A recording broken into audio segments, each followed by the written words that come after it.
Buenas. Buenas tardes, buenos días, buenas noches. Del Alba, ¿cómo estamos? Pues aquí, yo no sé, esto es un... Este es el momento En Muppet. momentos convulsos a nivel internacional. Pero ¿qué programa hemos hecho nosotros Yo no sé, pero... que no haya habido un momento convulso? Yo creo No, que y ya... a la final del día empezamos esta cosa precisamente por eso. Porque hay que Porque hablar. no hay nada, no hay nada. Todo el mundo es... Hay que esperar 4 años y que si vamos al tribunal y no hay discusiones serias de problemas. No, no hay. No hay diálogo, no hay Y el país se crítica, distrae no hay crítica. con cualquier chisme semanal, No. tú sabes. O sea que esto lo programan Todo el mundo productores. se llama análisis. Todo el mundo dice análisis, pero realmente Eh, lo que hacen es El bochinche del día. resúmenes y comentarios.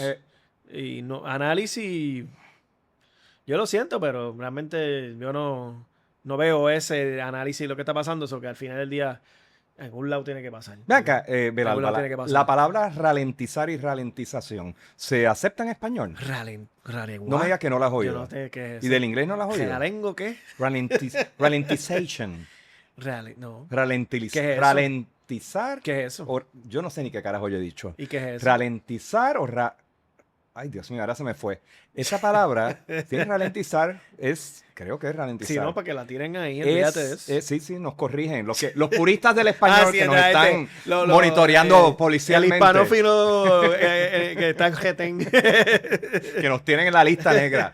Ralentizar, según yo lo entiendo Ajá. del inglés, es cualquier proceso donde tú intencionalmente desaceleras una velocidad acordada, una cierta rapidez asumida, dada por buena. Ok. Ralentizar es desacelerar. Y Ok. yo pienso que el tipo de conversación que nosotros hacemos en este programa, aunque nos pisemos y a veces cojamos velocidad, nuestra postura es una postura desde la distancia y la ralentización.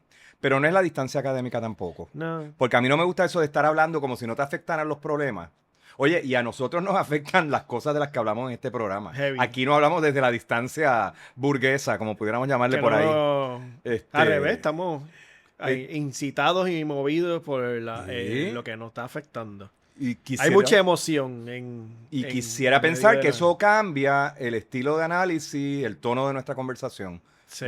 De alguna manera. Hemos llegado hartos Bueno, de odio a que veces. hay que aquí. esperar que Peluquín es el que nos debe hablar de cómo vivir en Puerto Rico. Ese es el que nos da las pautas. Sí, el Peluquín ese que sale en la televisión, esa es la persona que queremos que nos siga analizando la sociedad. Diablo, Luis. Alguien que no toca... Es que cuando Belalba dice estas cosas, yo me lo creo y me asusto.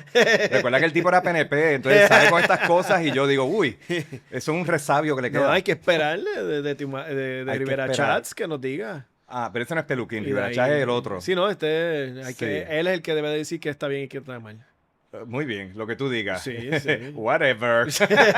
Pues mira, vamos a hablar. Este programa es un programa que lleva cocinándose desde hace varias temporadas de la Cuneta Y Calibana. tiene muchas ramas. Tiene ramas, terrenos. Y tiene vida. sí, Tiene vida. Sí. Vida propia. Hay pajaritos y- que cagan. y no- También lo tiene todo. Pero que también es una extensión de discusiones que hemos tenido en otros Claro. idiomas, iba a decir. Yo, Sí. espérate, mandarín.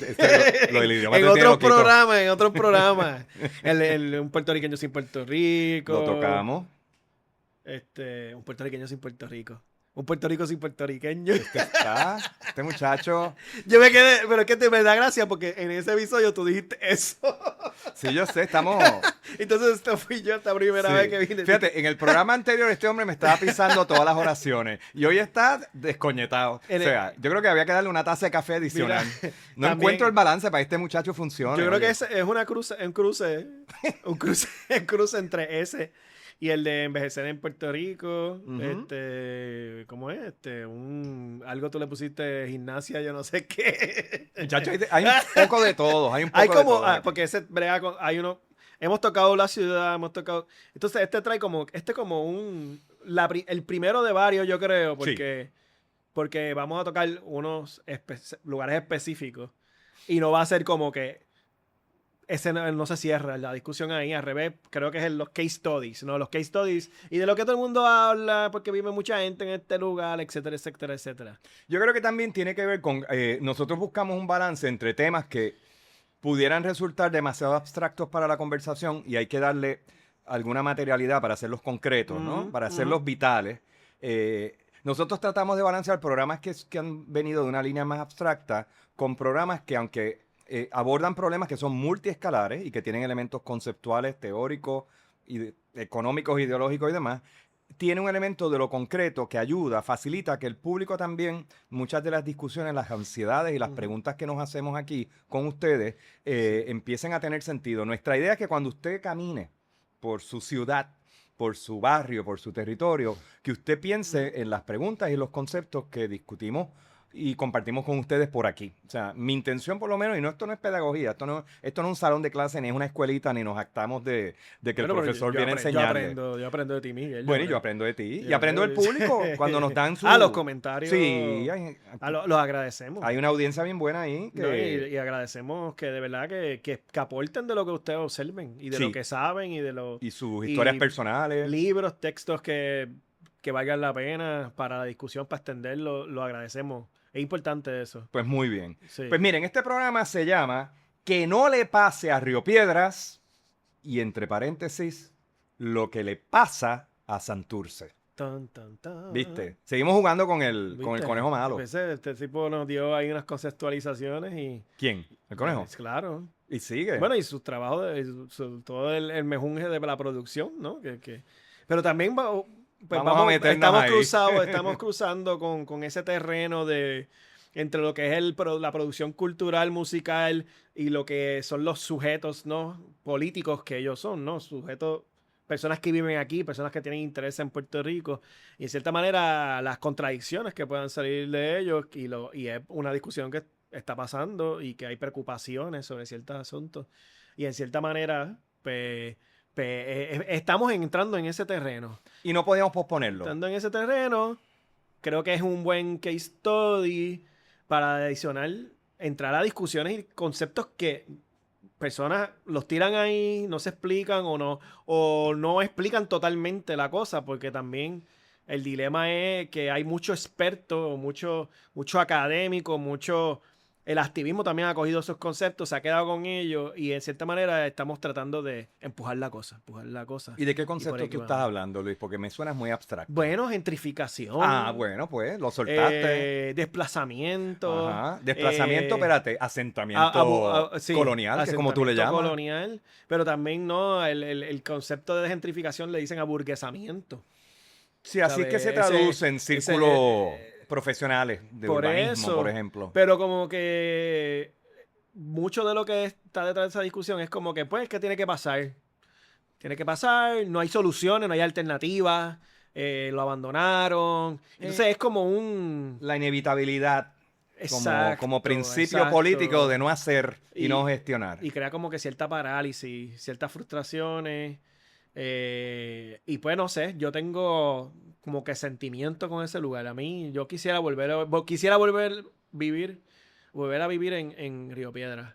O sea, eso es algo que yo quisiera. Yo soy de Río Piedras. Tengo una relación odio-amor con Río Piedras porque desde la lógica de un niño criándose en la casa nueva del suburbio, pues Río Piedras era para mí el primer lugar de contraste de yo ver deterioro en relación a la novedad del suburbio. Entre las gramitas y los cerquillos recortaditos de la urbanización y la pared pintadita, estaba ese Río Piedras donde yo iba con mi papá y mi familia a la plaza de mercado y eran las pestes, era la falta de mantenimiento, era ya en los 70 un niño criándose en Río Piedras veía un Río Piedras venido a menos. Eso que tú viste el Río Piedras casi cuando se elimina Río Piedras como pueblo. Bueno, o sea, porque fue en los 70 y pico. No, la eliminación del pueblo fue con Doña Fela. Yo entiendo que eso fue eso? En los finales de los 50, principios de los 60, lo que yo recuerdo.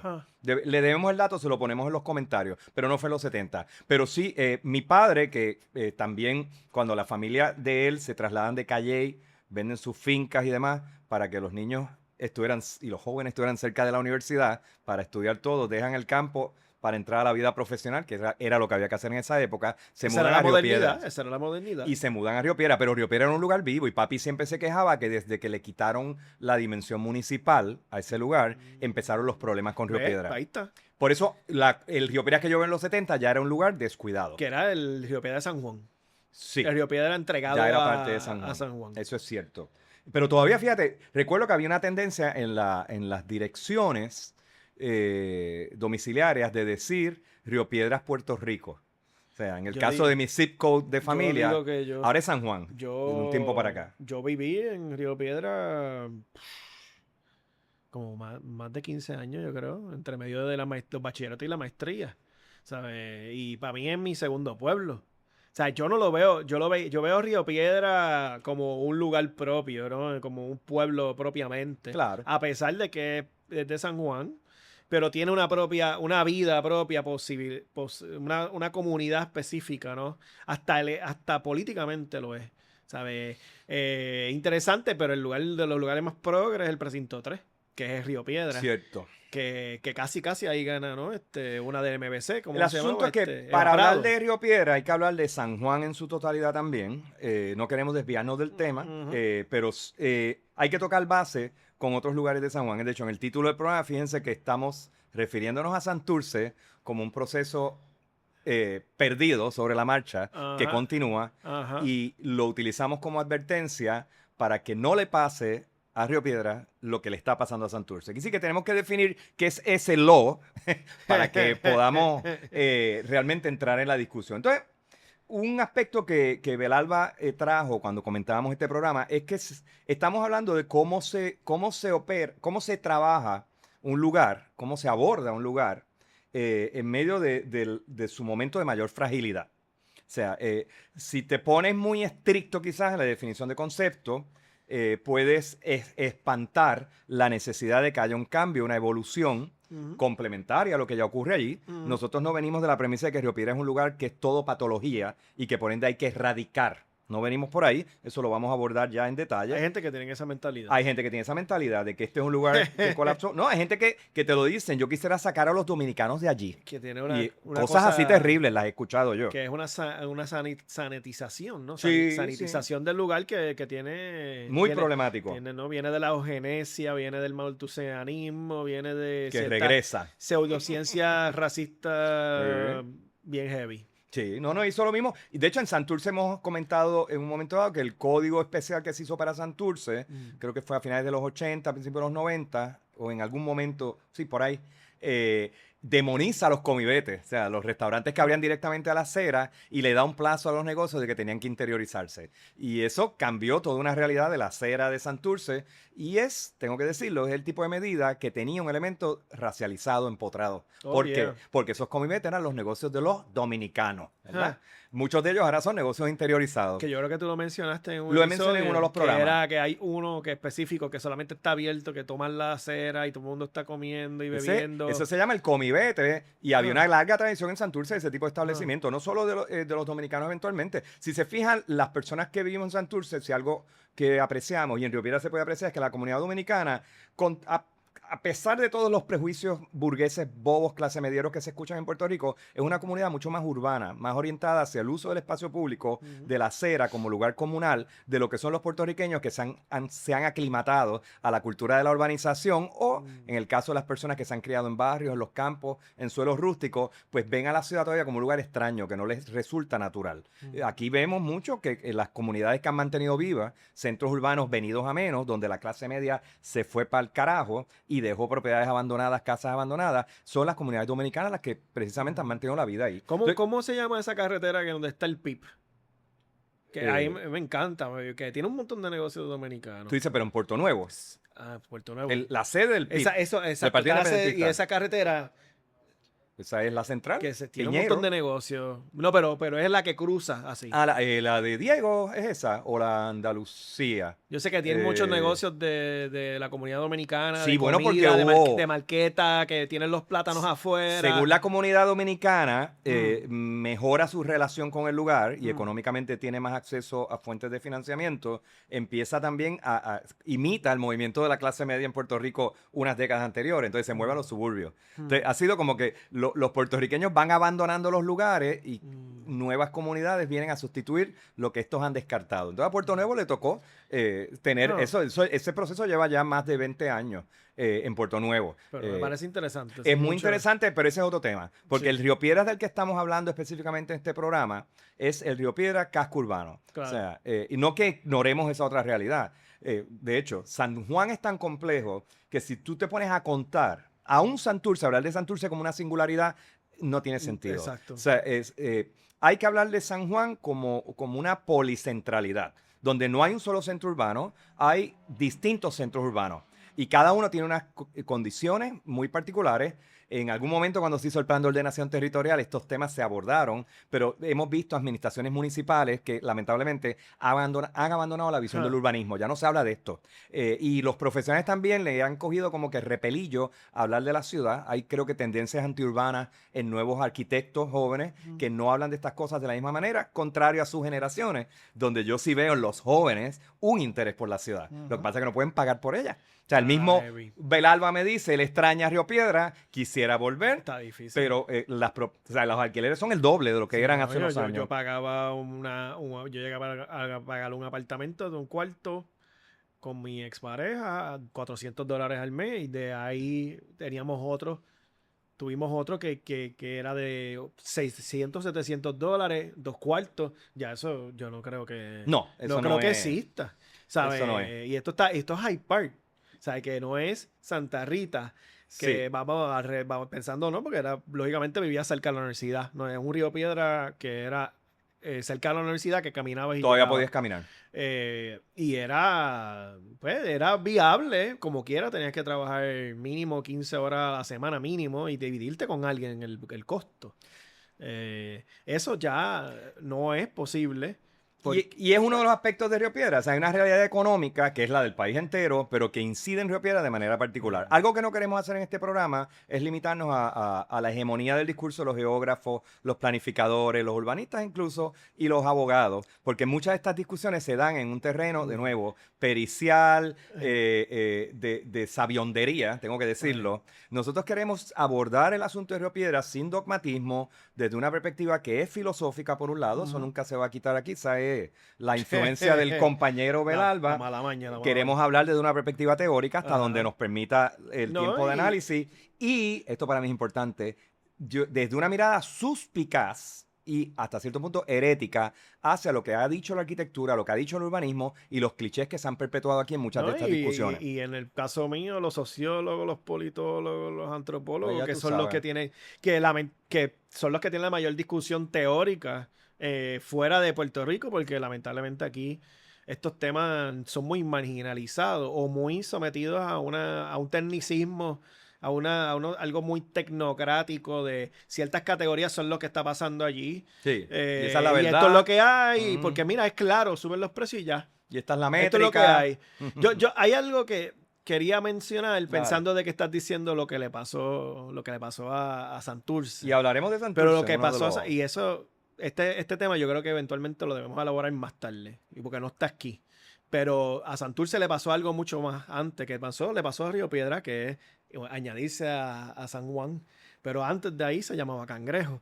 Entonces, ese es un tema que hay que elaborar eventualmente, porque yo he observado y me puse una vez a investigar y ayudé a investigar las comunidades negras que yo te lo llegué a tener, a decirte que tenían casinos de personas negras, tenían una economía de personas negras, pero antes de eso, Cangrejo era uno de los primeros pueblos negros, ¿no? Era el pueblo negro más desarrollado de personas, de negros libres, de personas que vinieron de esclavitud, negros escapados, cimarrones de las Antillas, y que en los 1700 a 1800 perdieron la nominación de ser un pueblo, ¿no? De ser en lo que sería, en lo que conocemos hoy un pueblo, a ser repartido en pedazos a Loíza, a Canóvana, a San Juan, a Río Piedras. O sea, lo destruyeron y les regalaron estos cantos a estos pueblos que conocemos ahora.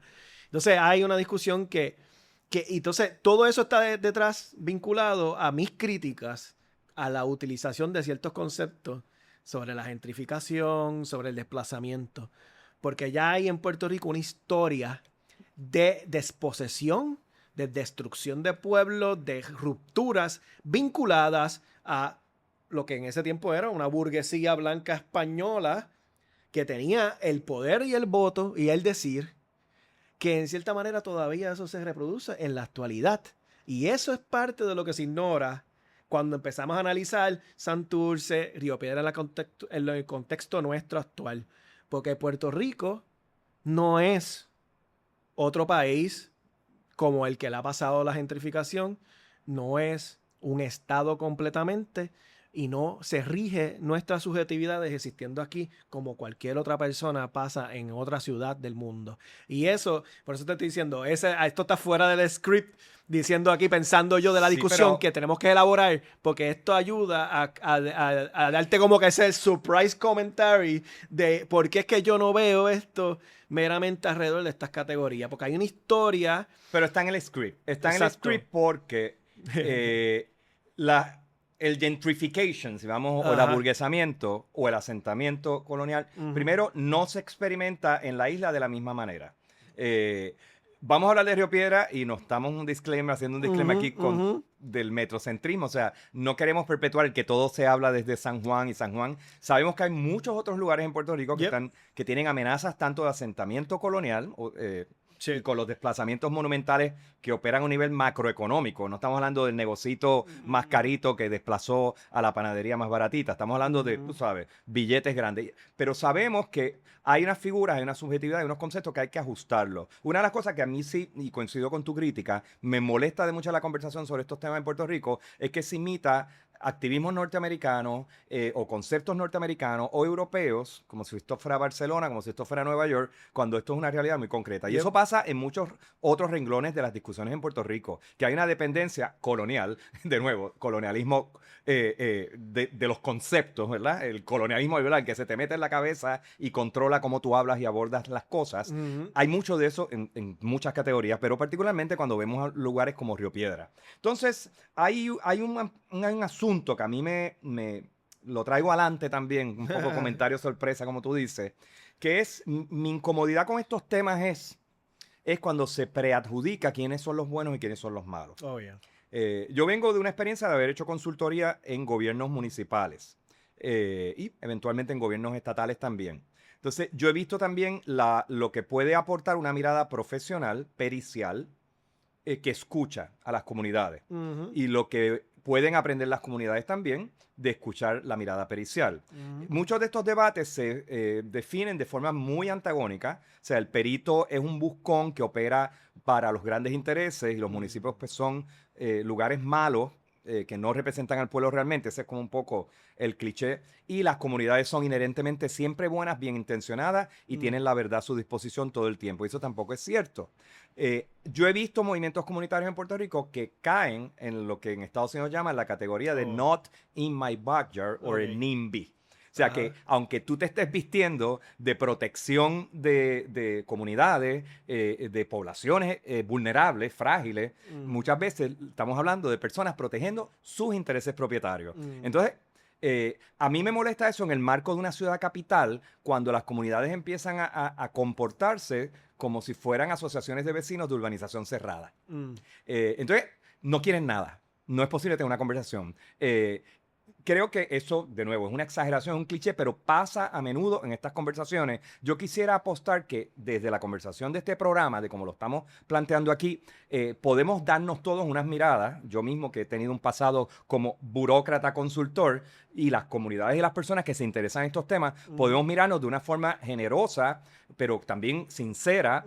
Podemos enmendar a lo mejor rutas o maneras y métodos de haber trabajado la ciudad o haber hablado o entrado en una relación discursiva con ella, o como ciudadanos que simplemente participamos de la ciudad y nos interesan estos temas y queremos aprender a ver. O sea, no hay una sola respuesta, lo que quiero decir aquí, no hay una sola manera, y pudiera ocurrir en medio del programa de hoy que haya diferencias conceptuales entre el compañero Belalba y yo, que tampoco están escritas en piedra. O sea, yo creo que yo, escuchando el discurso de Belalba, y ese sería nuestro primer tema dentro del marco teórico, distinguiendo gentrificación o aburguesamiento de lo que él llama asentamiento necrocolonial, que es como el concepto que te he visto. Es el más amplio. Es el más amplio. Tú leíste una vida ahí.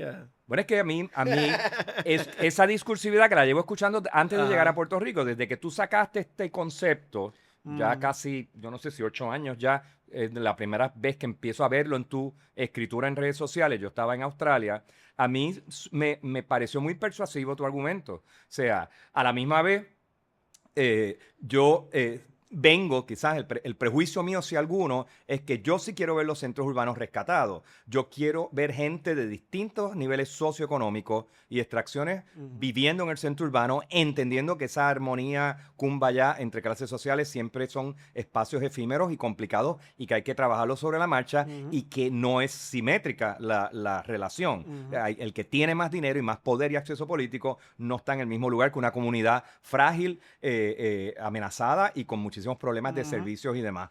ujú. Tenemos a la gatita aquí Sí. insistiendo en robarme mi cámara. Hola. Este, Sí. María Luisa, Ella se ¿estás va a bien acostar ahí? ahí, ella se Sí, va a ella acostar. ya como que sabe. ¿La ven? ¿La ven ahí? Mira qué linda. Esto es, María chacho. Elisa. La han visto crecer con nosotros porque Sí, ella es una joven María ella es Elisa. una joven, la María Luisa. Pero fíjate, yo estoy de Pero dale a esos dos acuerdo. conceptos. Quisiera que los repasara. La diferencia Sí, entre gentrification y asentamiento necrocolonial y por qué tú sí, entiendes que lo que está pasando en Puerto Rico en muchas instancias pueden ser los dos procesos concurrentes, pero el sí. gentrification se queda corto para describir a Santurce e incluso a lo que está pasando en Río Piedra o podría estar pasando. Sí, hay una preocupación a nivel isla y eso ya es algo a nivel de que, ¿no? Ahí es donde está la canción de lo que le pasó a Hawái en de cierta manera discutido, que de hecho todos los análisis sobre ello es una canción sobre la gentrificación. Entonces, de hecho, ese es no ha sido el pie forzado para tener una discusión sobre ello y lo hemos tenido aquí un poco, pero no creo que en cierta manera como que se ha comprendido qué es eso que está pasando ahí, porque no es gentrificación. ¿Sabes? No, lo que le pasó a las personas que están en Hawái, las personas, los canacas de Hawái, es algo mucho más violento que viene de la historia de Estados Unidos, que es la expansión hacia el oeste, ¿no? Ujú, La creación de Estados Unidos, que de cierta manera fue lo que creó la milicia de Estados Unidos. O sea, mm. fue tan brutal y tan violento y tan, en cierta manera, traumático para muchas generaciones y muchos pueblos que existían en esos territorios que se creó una milicia alrededor de ellos. ¿Sabes? No podemos entender la era militar y el dominio y el imperialismo estadounidense sin poder entender la fundación de Estados Unidos. Mi argumento Ujú. principal es que el asentamiento colonial, que es la primera categoría, en Estados Unidos dicen Settler Colonialism Studies, Ujú. es una cosa que no se estudia con claridad en Estados Unidos porque está vinculado a los estudios de la gente que sufrió eso. Son los nativoamericanos, los que ahora están escribiendo sobre ellos, son muchos antropólogos, sociólogos, filósofos y filósofas nativoamericanos que han ido desarrollando esas conceptualizaciones en los últimos 25 años. O sea, y entonces nosotros hablamos mucho acá desde la colonialidad. Y hay una conexión que tenemos que tener de diálogo y discusiones con esas personas que han empezado a desarrollar esas teorías que nos ayudarían a comprender qué pasa acá, ¿verdad? Eso es lo primero. Lo segundo es que la gentrificación nace de herramientas que utilizaron Estados Unidos para robar y quitarle tierra a los nativoamericanos y a los negros libres, porque habían grupos, pueblos negros libres. Bueno, y a los pueblos originarios de Hawái y la Claro, y zona. que hay los Ujú. nativoamericanos, e incluye a esos pueblos de lo que son Exacto. esa gente de los hawaianos. Ujú. Claro, mucha gente han venido a desprestigiar la discusión sobre tú no eres un nativo de Puerto Rico. Ahí ya tú eres de España, tú eres un mezclado, esto y lo otro, pero realmente tenemos no, aquí hay un reclamo sobre la tierra. Puerto Rico, hay claridad étnica de quiénes son la gente de Puerto Rico. Hay una discusión sobre la lógica de lo que le llamamos ahora la nación, de lo que es la subjetividad, en donde nos conseguimos con la cultura, con una comida, con un lenguaje, una forma de hablar, una forma de entendernos, un desarrollo de ideas que nominan lo que es Puerto Rico. ¿Sabe? Claro, no somos un grupo nativo americano puro, o porque esa es otra cosa. Hay unas discusiones importantes alrededor de ello, que es que el asunto de la pureza es una falsedad. Y eso viene y fue creado por las mismas lógicas de la eugenesia. ¿La pureza de qué? De la sangre. Uh-huh. O sea, es decirle En que lo racial. que eso eso ha sido una herramienta que Estados Unidos ha utilizado para justificar la creación de grupos étnicos cerrados para que no te puedas mezclar, porque tienes que tener cierto porcentaje de sangre de lo que sería nativo, ¿no? Entonces, tú has visto que en los últimos, yo he visto eso en las redes, no sé si te lo has visto, que en los últimos 5 o 6 años todo el mundo ha empezado a sacarse sangre y entregarlo a Ancestry y eso. Yo tengo dilemas con ellos porque eso reproduce la lógica de que hay ciertas personas que son más puros que otros, que pueden reclamar la tierra, y eso viene del racismo epistemológico, cientificista de la eugenesia, que la crearon en Estados Unidos. Por eso es que hay unas discusiones que no son tan claras alrededor sobre este tema, que vamos a tener que seguir elaborando. O sea, que a lo que voy es, lo originario incluso puede ser problemático porque puede ser usado para eliminarte también. O para segregarte. Y para crear una endogamia. O un gueto. Y lo que pasa con grupos nativoamericanos en Estados Unidos. De hecho, en Estados Unidos hay grupos nativoamericanos que legalmente tienen que hacerse pruebas de sangre para decir y reclamar tierra sobre un lugar, sobre una reserva de un espacio. O sea, el que tenga 20 y pico por ciento, 30 y pico por ciento de la sangre de cierto grupo étnico son los que pueden reclamar ser parte de ese grupo étnico. Entonces eso crea una... Para recapitular, porque puede parecer...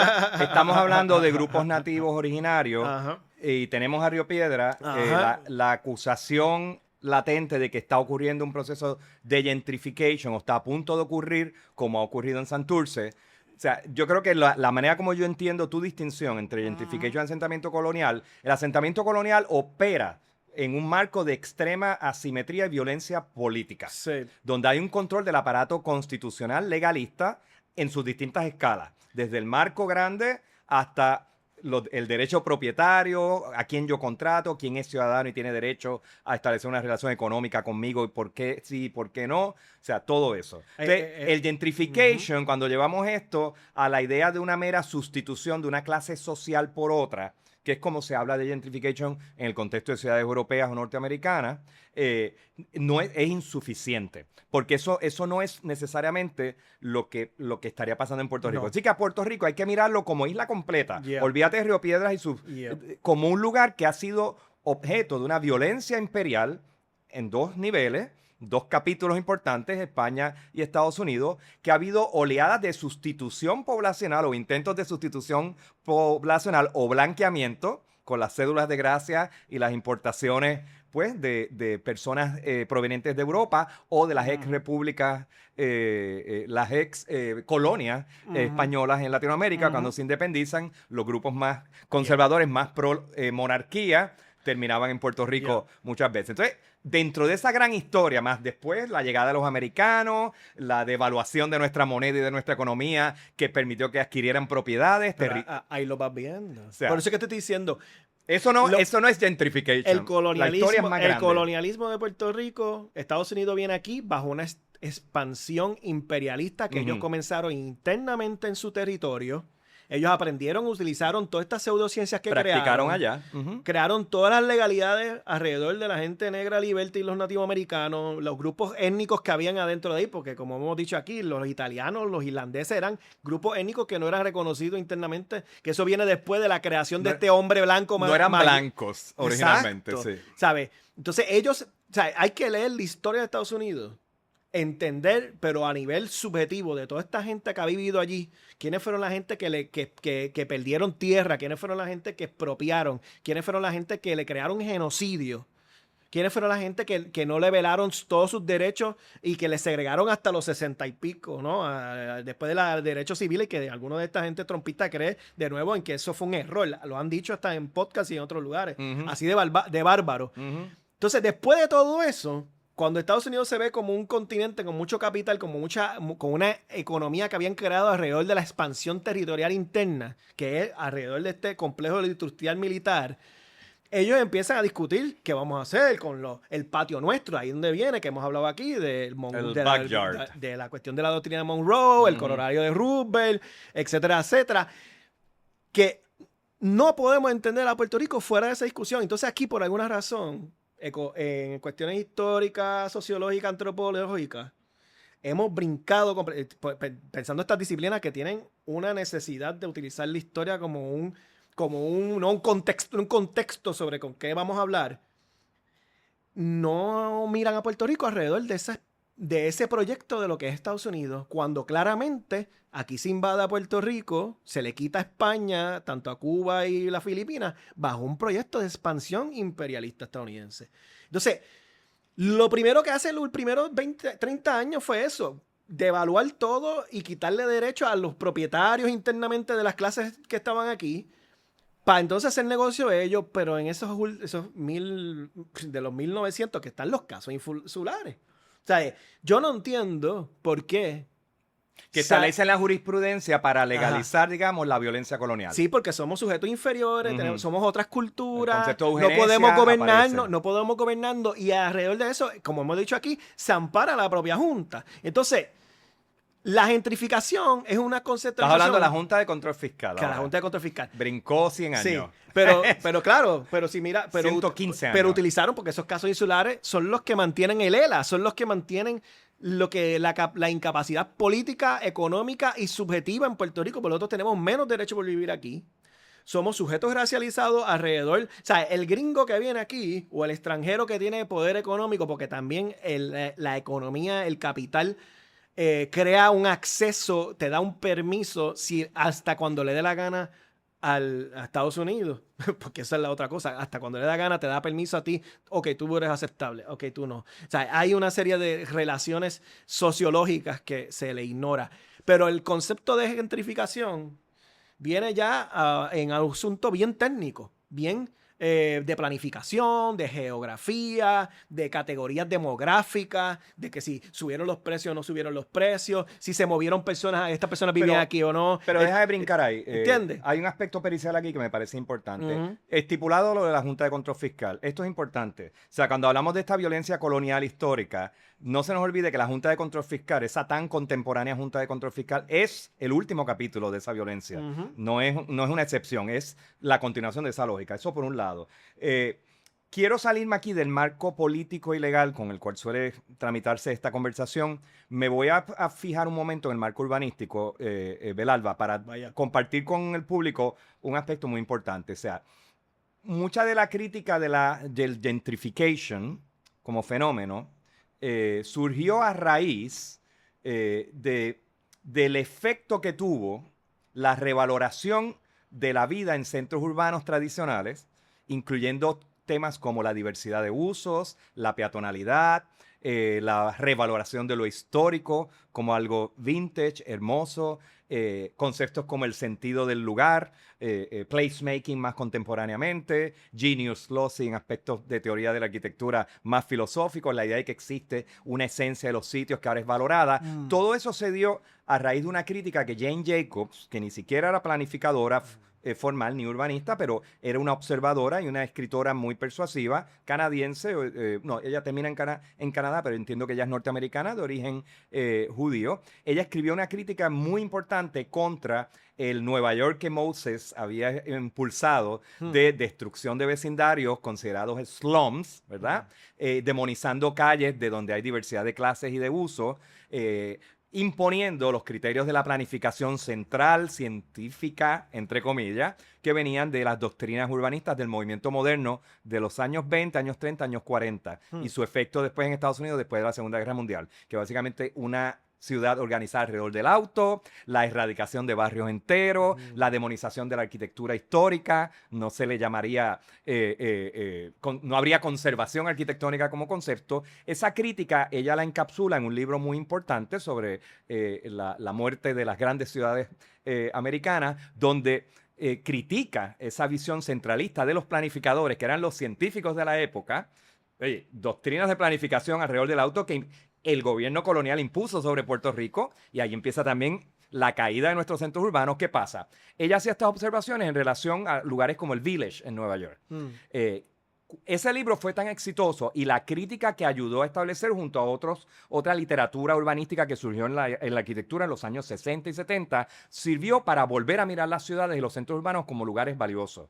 Y pasó de la esfera de urbanistas, de profesionales o de arquitectos para llegar a los funcionarios públicos, a las normativas y eventualmente al público general. ¿Qué pasa? Al volverse la ciudad deseable y no un slum donde yo no quiero vivir. Oye, y en Estados Unidos esto incluye también el slum, es el lugar donde la gente brown vive. Recuerden que hubo también una escapada de gente blanca a los suburbios después de la Segunda Guerra Mundial ante un pánico por la mezcla de racialidad que se daba en las ciudades americanas. Y al día de hoy, en el comportamiento político americano, tú ves una oposición entre voto suburbano, voto del campo versus los votos de las ciudades, donde tú estás más entrenado en vivir con mezcla de clases, de raza y de usos, ¿verdad? ¿Qué pasa? Fue tan exitoso que el gentrification apareció como efecto. Ella sin querer queriendo, Jane Jacobs, termina promoviendo una idea de mezcla que hizo que los blancos o las clases socioeconómicas más altas que se fueron comenzaran a regresar. Y ahí es que empieza la diferencia entre el Nueva York de los 70 ha venido a menos, en quiebra, y el Nueva York que es paulatinamente el que está, gentrificado. El que saca a los puertorriqueños, los dominicanos. Entre otras cosas, los mueve a otras. Y eso sigue, es un proceso que sigue ocurriendo y multiplicando. Y en Puerto Rico, uno pudiera decir que el fenómeno del viejo San Juan, aunque es un rescate que se reconoce y están todas las odas al papá Ricardo Alegría que rescató al viejo San Juan y demás y toda la cosa. Pero ya eso se está perdido. Pero claro, pero ahí hubo. La actualidad. Ahí hubo también gentrification. Claro. Entonces, el tema en Puerto Rico, y porque esto es complejo, es que no es lo mismo la sustitución poblacional, y ya me estoy moviendo un poco a Santurce y a Río Piedras, no es lo mismo sustituir poblacionalmente que retroalimentar hacer un retrofitting, vamos a usar la palabra en inglés, de un lugar que ha sido abandonado. Entonces, yo no acepto necesariamente la absoluta villanía del capital global o colonial cuando hay villanía local en una clase burguesa que abandonó los centros urbanos. Claro. Que se compró el imaginario norteamericano, porque es proamericana mucha de esa gente, de la casa suburbana, de la mansión. Y en el caso de Río Piedras y San Juan, vemos que esa fuga empezó a abandonar lugares como Santurce, lugares como Río Piedras, y cada vez iban más y más lejos, más un gobierno que funcionaba con los dineritos de desarrolladores fomentando las nuevas urbanizaciones, donde ya no son las grandes mansiones de los burgueses que antes vivían en Santurce o Río Piedras, sino que ahora la clase media también entraría en ese gran sueño americano. Sí que hay una parte de nosotros, Luis, que somos cómplices de este proceso y de este deterioro. Entonces, así es que a mí me gusta verlo por dos razones. Una es, me gusta siempre pensar que los puertorriqueños tenemos agencia en la condición colonial, que eso implica que hemos sido responsables y nos hemos autoinfligido daño, porque eso nos da también un espacio de operación y de buscar alternativas a esto. Claro, eso no descarta para nada, y en esto lo quiero dejar bien claro, la lógica tuya macro de una primera capa o un primer piso de abuso colonial, de poderes asimétricamente mayores a los nuestros, eso está ahí también. Sí. O sea, está la pelea chiquita boricua entre el más rico y el menos rico, y el pobre, y la porofobia de la clase media contra los pobres, y ni hablar de los ricos. Está eso, pero está también lo que tú estás hablando a nivel colonial. Por ende, esto no es una discusión legal necesariamente. Claro. Pero ahí es donde yo vengo con el pero. Dale. Porque claramente, si mira a ver lo que le pasó a Jacobs, es tratar de traer en buena fe una idea sobre la diversidad en un espacio político, económico y cultural que se beneficia de esa lógica de la diversidad. Entonces ahí viene este concepto de la multiculturalidad, que lo viene y lo desarrolla el liberalismo muy bien. Que despolitiza al final. Estoy de acuerdo. Que es como que, Kumbaya, es el Kumbaya político, de que todo el mundo bien buena gente, todo el mundo bailamos y estamos aquí, y de momento te vas lejos y te vas para el barrio, para allá, para la urbanización cerrada, pero aquello está allí, pero puedes ir allí, cómprate esa casita y estás, ¿no? Y puedes ir y ver la gente bailar y culiar allí, bien chévere y bien chéverón. Entonces, ahí está una filosofía que es la que hemos estado machacando, que es el mismo liberalismo. El liberalismo juega con... Es una filosofía... La barbaridad que vemos, tanto la existencia de un Trump como la desigualdad social, la pobreza extrema, le ha dado permiso al liberalismo de que exista. ¿Sabe? Sí. Ellos existen. ¿Sabe? Es posible Trump porque el liberalismo le dejó entrar en el escenario, porque le encantaba la controversia, le encantaba vender ese sujeto de que hablaba tan mal, que el tipo, ¿sabe? Era muy gracioso, era muy elocuentemente estúpido. Y eso atraía a una población estupefacta que habíamos generado este sistema de desigualdades, de pobreza, y le daba posibilidad de que esta persona sea tan tonta y sea tan rico, tan millonario. Míralo como te lo vendemos. Entonces juega con esa maldad de abrir espacio, de que estas personas utilicen el foco y el punto de partida de que soy, mira cómo yo he llegado a ser, a pesar de que no soy la persona más inteligente del mundo. Pero mira dónde llego y mira todo lo que no soy. Entonces juega con esa, o sea, juega con esa maldad. Por eso que te estoy diciendo que a mí no me sorprende de que algo que vino con buena fe se haya sido expropiada, domada al sistema, porque el capitalismo y el liberalismo juegan, ¿no? Te voy a decir más, Luis, y estoy en acuerdo contigo. Jane Jacobs se considera una de las precursoras del movimiento de la conservación arquitectónica, que era un movimiento de señoras, vamos a decir. Señoras que no tenían, que no, en un espacio absolutamente sexista, sí. Tienes estas señoras, incluyendo a Jane Jacobs, objetando lo que los científicos, planificadores, varones casi todos, estaban diciendo. Entonces, la conservación, que era un movimiento que venía de apreciar estos lugares informales que, a pesar de todos los embates de la modernidad, insistían en estar vivos y en existir de una manera comunitaria, la conservación, de ser un movimiento político hasta cierto punto, de resistencia de comunidades, terminó siendo un movimiento burgués. Y cuando lo ves en la manera como los americanos entablan una relación discursiva y práctica con la conservación arquitectónica, hay algo que para mí es asqueroso, que fomentan la momificación del inmueble. Entonces, lo conservado es una momia, es algo que ya no tiene vida. O sea, o lo destinan a un uso de museo. Museo loco. Los museos que pueden tener las mejores intenciones del mundo, pero terminan sacando un edificio vivo con población, lo terminan convirtiendo en una amenidad, como tú estabas diciendo ahorita, para que el que se fue a la urbanización regrese al centro urbano a entretenerse. Y eso en Puerto Rico caló hondo. Paga una taquilla para entrar. En el Viejo San Juan lo estamos viendo. Entonces, se pierde, o sea, y esa es la traición, digamos, al planteamiento de Jane Jacobs. Y señores, hay toda una crítica espesa de ella. O sea, una persona que se le reconoce un valor importante por lo que hizo, pero es un case study y un cautionary tale de lo que no debe ocurrir. Pero hay que reconocer que si el propósito del urbanismo y de la arquitectura y de todo el marco legal y jurídico es producir vida, pues, señores, algo no nos está saliendo bien. El dilema es... Y nuestra preocupación con Río Piedra por ahí que va. Pero ahí es donde viene el asunto. Porque esa generación de vida bajo nuestro sistema filosófico dominante, que es el liberalismo, está bien anclado y necesita desigualdad, pobreza, personas a explotar, manos que vayan a limpiarte, quiénes van a ser los obreros, dónde pueden vivir estas personas y quiénes son las personas que tienen acceso a la ley, a comprar un abogado, a que te sepan, que te lean y te traduzcan la ley. ¿Sabes? Yo no puedo ver todo eso de una manera inocente. No se puede. Entonces, esa es la inocencia. Por eso estoy diciendo que es inocente decir, vení con esta idea, pero tú entras con estas buenas ideas, que es lo que pasa en Río Piedra. Sí. Que viene una buena idea de acaparamiento. Y hablaremos de eso ya mismo. De comprar edificios, pero estás entrando en un escenario de completa desigualdad, de un país extremadamente desigual, de los top 3 de estados del mundo. De los top 3 del mundo es Puerto Rico, si fuese un país libre. Internamente Estados Unidos, de los top 2. 1 y 2 siempre están desigual. Ese es el Gini Index. Y el nivel de pobreza en Puerto Rico, que es 40 y pico por ciento, 60 y pico por ciento, dependiendo del pueblo. Y dependiendo si eres una madre con un niño, si eres una abuela, eres una persona discapacitada. Entonces, porque Puerto Rico es uno de los lugares más desiguales y más pobres que hay internamente como Estados Unidos, pero a nivel de Latinoamérica.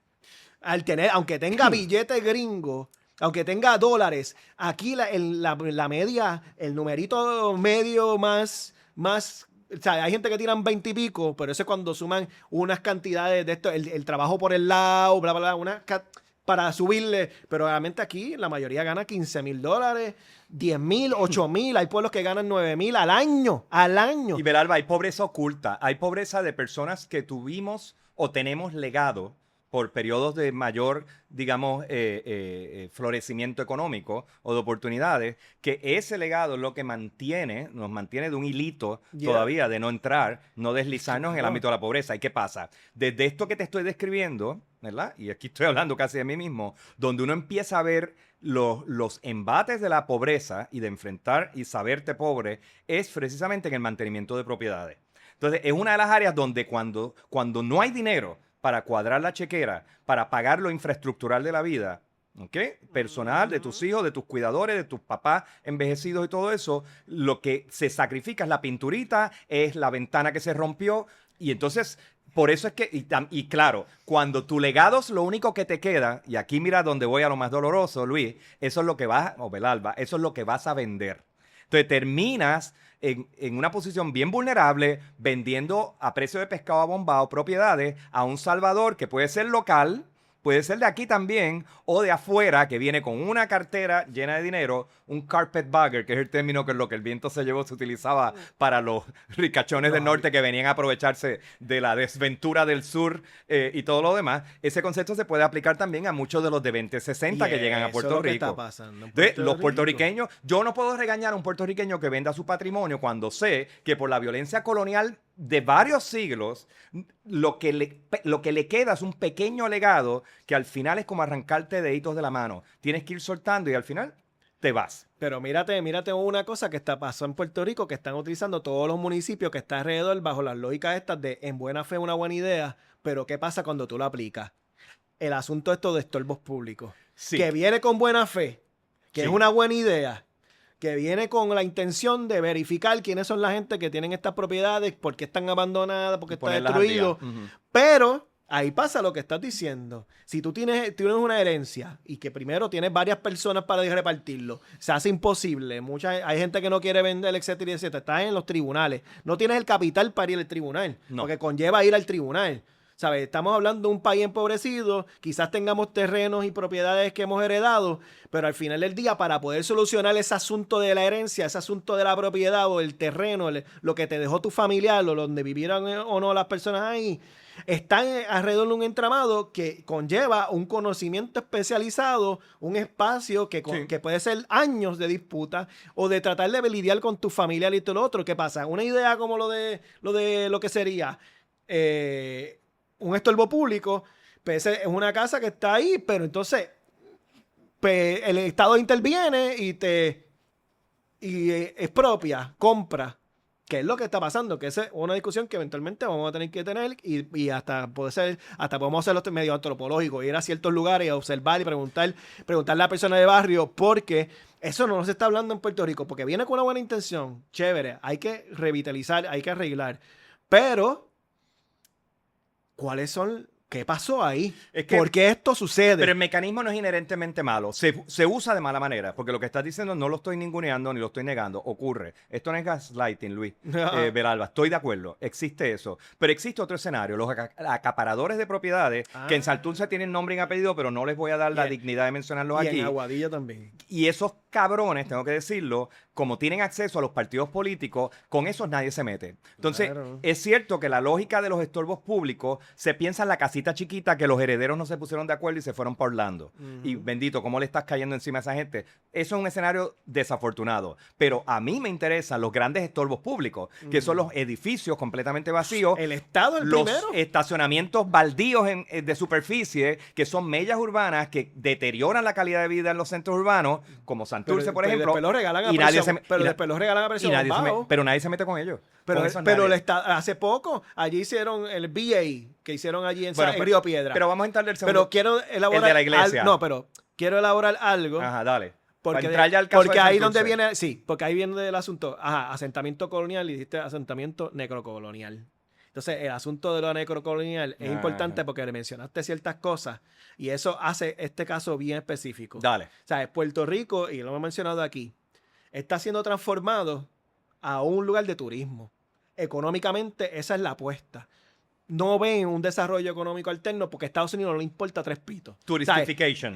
La turistificación, porque toda esta gente que fue tu papá, vino del campo a la ciudad porque era donde estaban los trabajos mejor pagados. Y la educación. Estaba la industria, pues, todo el sistema de industrialización pasó en las costas, en la ciudad.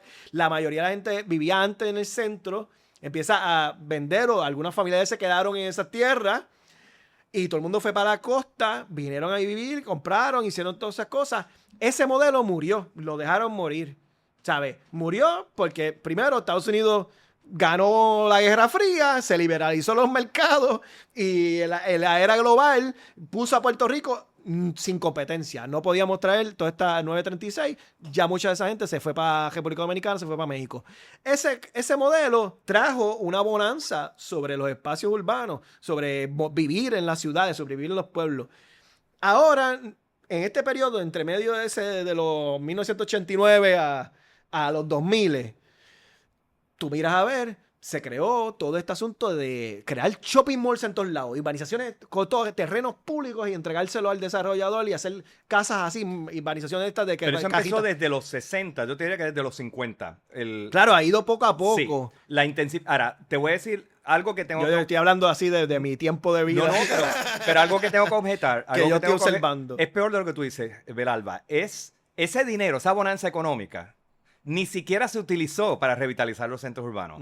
O sea, la bonanza económica vino con un modelo norteamericano de que la riqueza mía personal ahora yo la voy a usar para la gran mansión. O sea, es como el inmenso restaurado, el dueño de la finca y la mujer en su gran casita. ¿Y qué pasa? Los centros urbanos se quedaron sin gente y sin políticas públicas.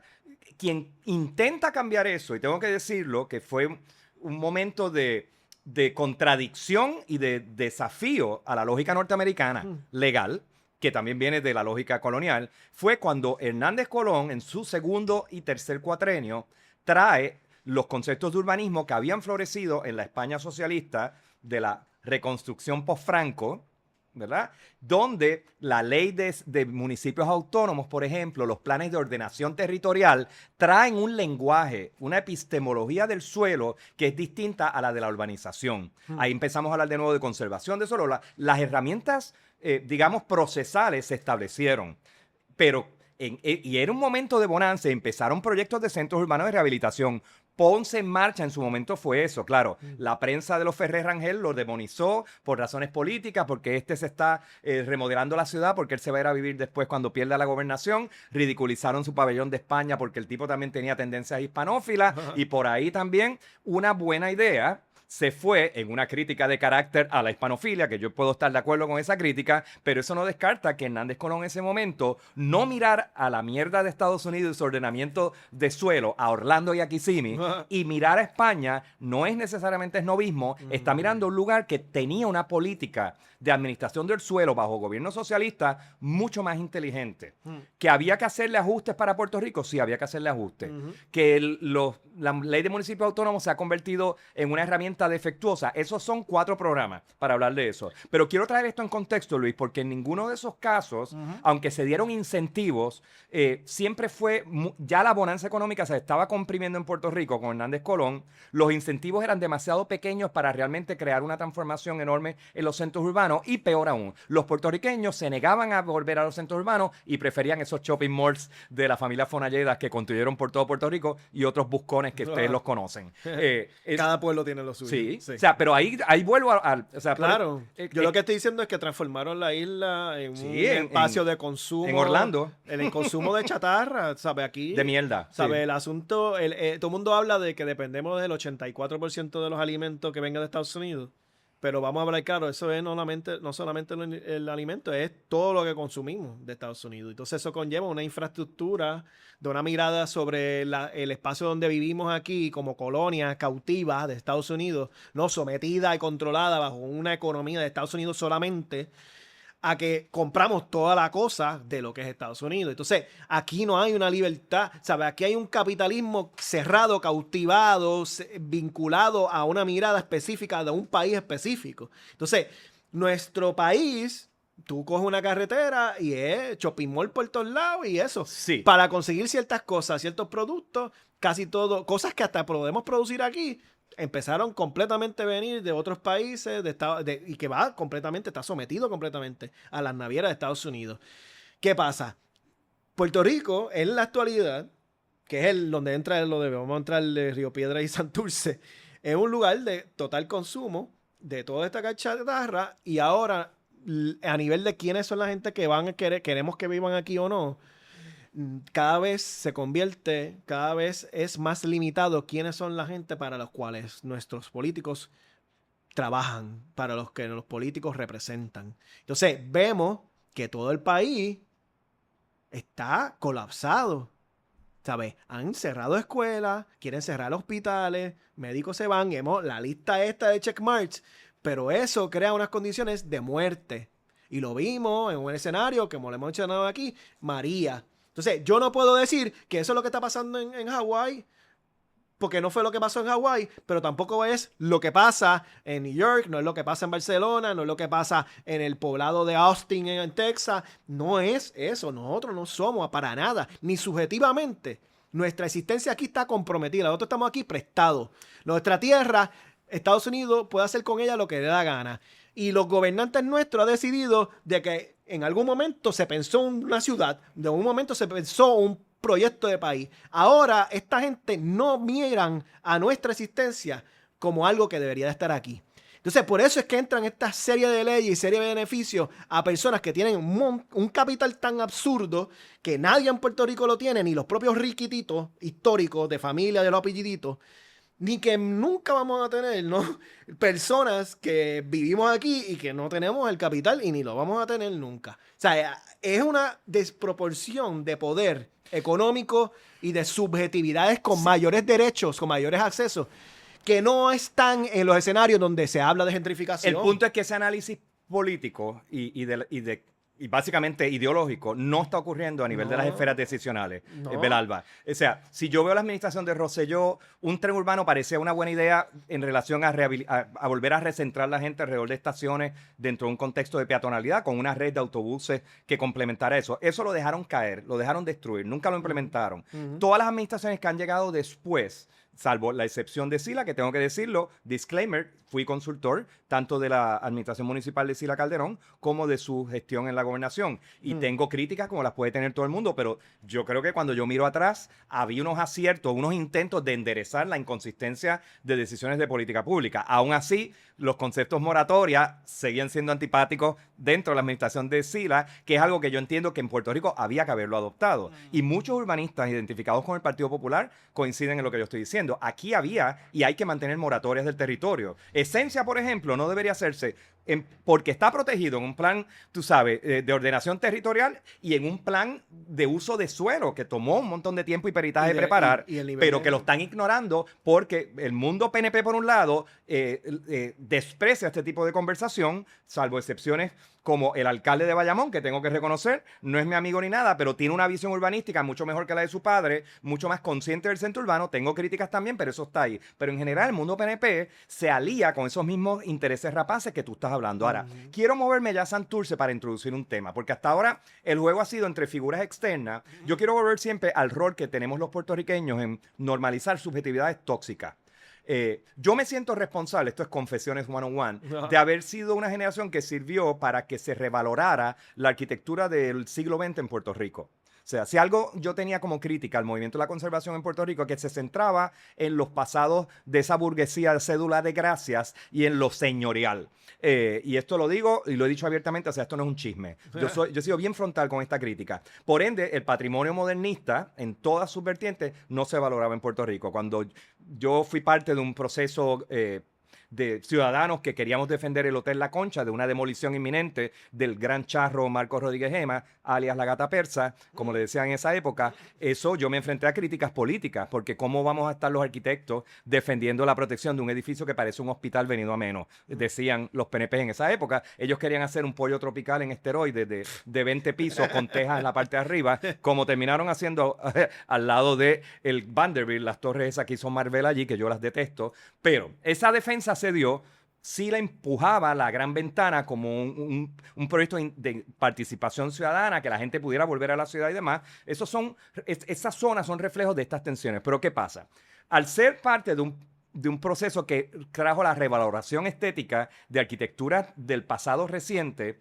Nuevas generaciones entraron de nuevo, ya te diría 2 generaciones adicionales a la mía, entraron en esa lógica, sí que al punto de que en Puerto Rico ahora los jóvenes de distintos niveles socioeconómicos, tengo que decirlo, tienen un apetito por la ciudad, por volver a la ciudad. Y esto se podía decir que en los 70 pasó también en el viejo San Juan, con los que entonces eran jóvenes y iban a la Plaza San José y demás. Pero ahora hay un interés y un hambre por rescatar estos espacios. Entonces, así llegaron los momentos de graffiti. Estamos ahora hablando de Santurce y el fenómeno de la calle Serra y las cocteleras más finas. Y la tienda de reciclaje de cositas. Y el café con el barista que se entrenó en qué sé yo dónde. Y la que hace los bizcochitos estos súper refinados. Todo es más caro, todo es más chulo. Una parte de mí dice, qué interesante, Santurce ahora tiene una oferta más diversa. Yo mismo me puedo comer el sopón de pescado en Rubens de los dominicanos, que me puedo comer, qué sé yo, una alcapurria macrobiótica especial en otro sitio que un hipster montó en un sitio acá en la placita. Con aioli. O sea, el hipsterismo, y esto es cultura hipster, by the way, ya está, el término ha perdido vigencia, pero se refiere a jóvenes aburguesados, pero cuya estética exhibe una especie o sea, envía mensajes de compromiso social, de conciencia ecológica, comunitaria. Están muy vinculados a las NGOs y al NGOismo. Tenemos un programa completo que critica eso. Yo escribí un ensayo hace unos años, Chamaquitismo, y me cayeron chinches, porque ya yo estaba identificando en los hábitos y en los gustos y en la elitización estética de estos grupos un problema para las ciudades que querían rescatar. La calle Serra es ejemplo de eso. Y ahí yo estoy de acuerdo contigo. O sea, cuando yo llegué en el 2023, yo sentí de Australia, llegué a Puerto Rico después de 10 años, yo vi en la Serra un vaso medio lleno. Y escribí sobre ello, incluso en la revista Plástica tengo un ensayo sobre ese primer año mío aquí. Vas a tener que ponerlo. Lo pongo por ahí, para que lo lean.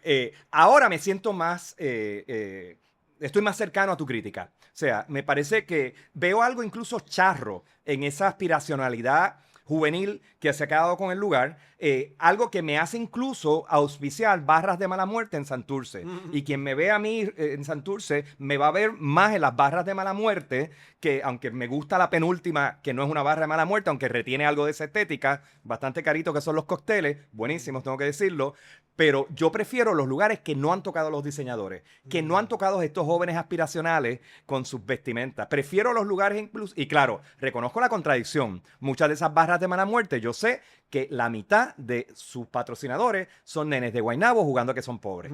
Con la estética del pobre y de la cosa, el grafitear y todo. O que llegaron también alrededor el hipster también va a esa cuestión de ir a la esencia del lugar. Y los retoman. A ese lugar bien natural, donde está lo nativo allí. Por eso es que estoy diciendo que a pesar de el nativismo y el lugar de la esencia, el lugar donde hay oportunidad, donde vengo a rescatar, vengo a ayudar, a beneficiar, a embellecer. Yo no me quito. ¿Tú entiendes? Tiene un chorro de lenguaje que viene de rescatar al nativo, al negro, al pobre, al que no estás desarrollando esa tierra. Yo necesito esa tierra, déjame desarrollarla. Que eventualmente tenemos que hablar de ese temita, que es alrededor de las zonas de oportunidad, que ese es un tema que tenemos que desarrollar eventualmente, pero este tema de hoy ayuda a que podamos hablar de ese, porque ese es a nivel macro.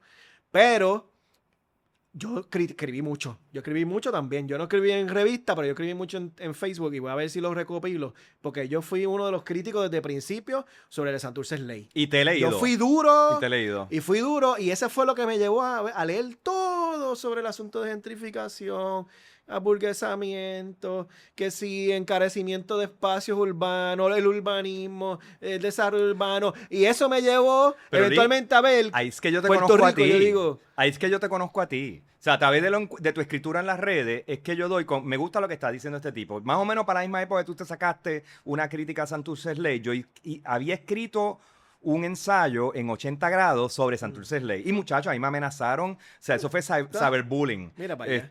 Porque también, o sea, vamos a ver, porque claro. este fue chulo. Es que en muchos. Bonito, o sea, a mí, yo no me mamoldeo. En muchas de estas operaciones, no todo el dinero viene de los desplazadores de afuera. aquí hay lavado de dinero también, hay operaciones medias nebulosas, yo no tengo que decir nombres ni nada, pero no somos pendejos. Esta es la isla Catre, esto es chiquito, aquí sabemos todo de todo el mundo. Así que escucha el peo de al lado. no voy a tirar a nadie al medio porque ese no es el propósito nuestro y no ayuda. Pero, sí, pero también hay que... Aquí hay una incitación a que investiguen por su parte, vean las redes, vean dónde viene todo. Y no romanticen. Y mira, pero es que, ¿sabes? Yo veo todo esto como una necesidad y una importancia, ¿verdad? Sobre revitalizar, de mejorar, de beneficiar hasta el espacio urbano, crear una vida. Pero el elemento de la vida, el elemento de vivir y existir en este lugar, está completamente en duda porque hay una serie de elementos en el cual, por ser puertorriqueño, puertorriqueña y puertorriqueña, estamos condenados a que nada de lo que está pasando aquí va a ser para ti. Sí. Por más blanquito, por más apellidos que tenga, porque siempre ha venido desde acá y yo soy a nivel, por eso que empezamos a hablar sobre, recordemos a Cangrejo, que hicieron allá. Sí. Y entonces empezar a mirar esa larga historia de procesos sobre la tierra, sobre quiénes son los que tienen poder sobre la tierra y decisiones sobre qué va a hacer sobre esos pueblos. Y cómo eso todavía repercute y mantienen una debilidad y una vulnerabilidad de quiénes son estas personas que estamos aquí. Porque aquí, como hablábamos ahorita, hasta cualquier persona que está viviendo ahora mismo en un edificio, empiezan a subir los precios del costo del Homeowner Association y poco a poco también puedes estar en duda tu propia existencia. En el lugar que tú tengas propiedad ahí, vas a tener que vender porque ya no vas a poder pagar lo que determinaron ciertas personas. Y eso me permite presentar el caso de Ciudadela. Ciudadela fue una buena idea en el sentido de unos terrenos infrautilizados mayormente del gobierno, que era la sede de Ocalar, una agencia de gobierno de administración de propiedades creo que era el antiguo complejo Kellogg. De una de estas colonialistas también que vino con buenas intenciones filántropas en su momento a Puerto Rico, principios del siglo XX. Esa propiedad se proponía dentro de un plan originalmente esbozado por el arquitecto Héctor Arce, alguien quien estimé mucho como profesor, ya falleció. Ese proyecto tenía sentido en cuanto a que quería crear un eje de desarrollo desde la Fernández Junco, que siempre se ha tratado como la zona industrial, feota, mientras que la Ponce León y todo esto es la zona aspiracional. Él quería como que hacer un eje transversal, peatonal, que conectara eso, que permitiera el desarrollo de estos terrenos, aprovechar los precios de mercado para hacer algo que tuviera espacio público, aunque estuviera en manos privadas, pero que tuviera las características de un espacio público y que culminara en el jardín del Museo de Puerto Rico, que aunque fue una adquisición media nebulosa, seguía siendo un terreno público. Pero no es nebulosa en pero Puerto Rico. Pero el problema de Ciudadela no contemplaba originalmente la eliminación del barrio existente. Solo una porción para poder hacer la conexión con el parque, y es solo la mitad del parque que tú ves ahora. Y que consolidaría también parte de las áreas recreativas de la escuela pública que estaba allí. Y que viste que quiere sacar la última persona que queda allí. Yo sé, de nuevo. Allí hubo un montón de cosas, pero el problema de Ciudadela es que lo tiene todo.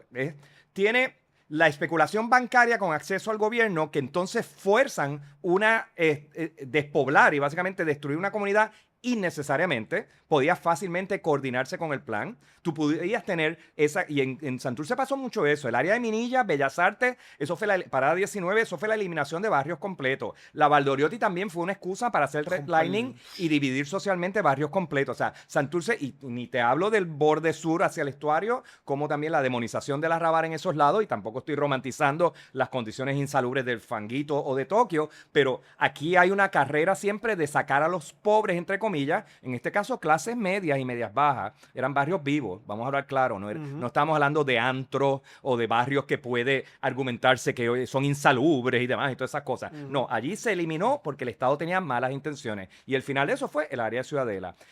¿Tú me puedes creer que ahora los puertorriqueños que compraron Ciudadela, que era precios para clase media originalmente, ahora están bien bregando con... Ha sido un éxito Ciudadela, by the way. El espacio público funciona, bla, bla, bla, del parque no voy a hablar, eso es otros 20 pesos, pero gente que compró bajo lo que serían los costos de mantenimiento y la hipoteca que tú pagarías, los intereses de esa época, ahora están bregando con americanos que se han mudado allí de 2060, que se monopolizan la junta y empiezan a imponer unas cuotas más altas y entonces es un peor.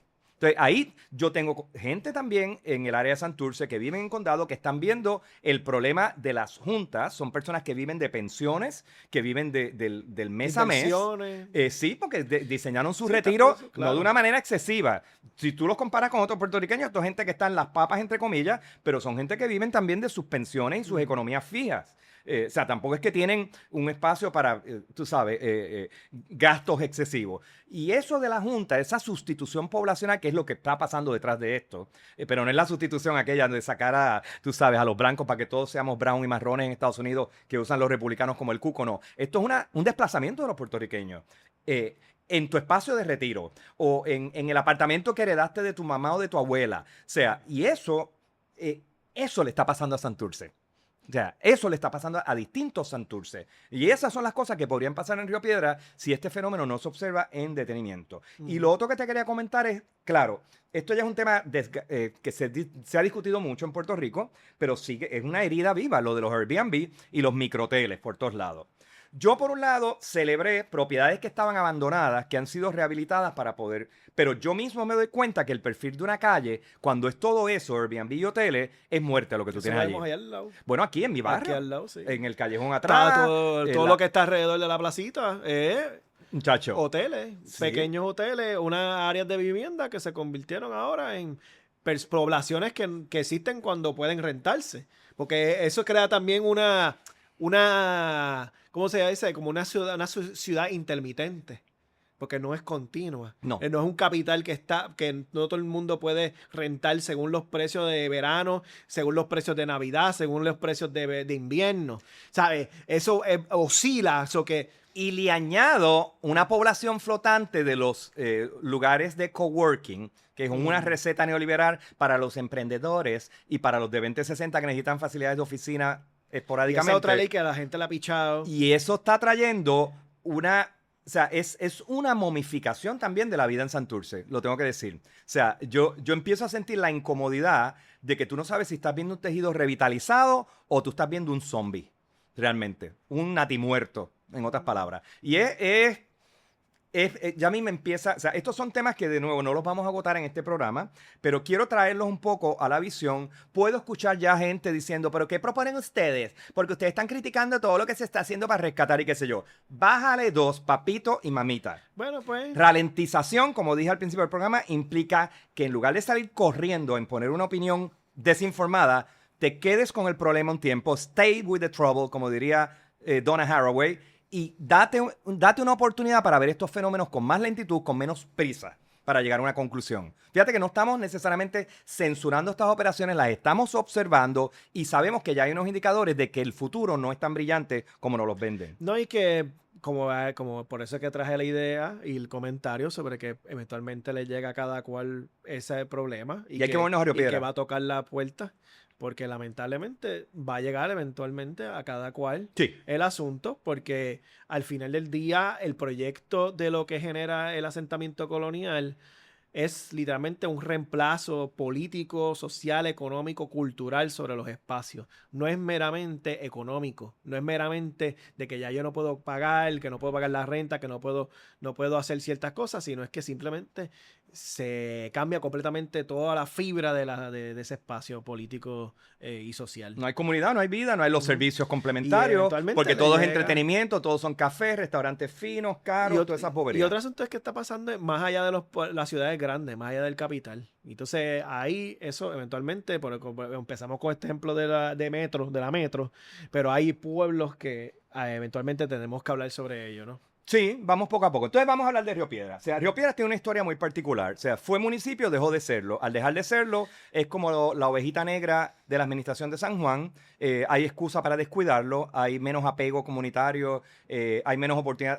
Lo mantiene vivo hasta cierto punto una relación demográfica con la Universidad de Puerto Rico, que tampoco quiso mucho a Río Piedras. Hay una cultura de verja, de enclaustramiento literalmente, que ignora a Río Piedras. Hay aporofobia incluso de parte de la comunidad universitaria. Hay errores históricos que le hicieron daño a Río Piedra como plaza universitaria. Imagínate si todo ese dinero que la UPR, bajo un dudoso esquema de financiamiento que quebró a la UP y a saber quiénes recibieron el dinero, si ese dinero se hubiera metido en adquisición de propiedades y en lugar de sembrar una mole monumental al frente de la universidad, hubieras hecho lo que pasa en muchísimos pueblos universitarios, que la universidad cruza sus verjas y empieza a comprar propiedades y activarlas para housing, facilidades de vivienda para estudiantes, para facultades incluso pueden ocurrir allí. Sacar las oficinas fuera para que la gente camine. Caminen, usan el lugar. Compre en el negocio de Pepe al lado. Pero hay más errores. Aquí el tren urbano, la construcción desestabilizó a Río Piedra, la bomba de Humberto Vidal, ustedes saben que eso fue un proceso traumático.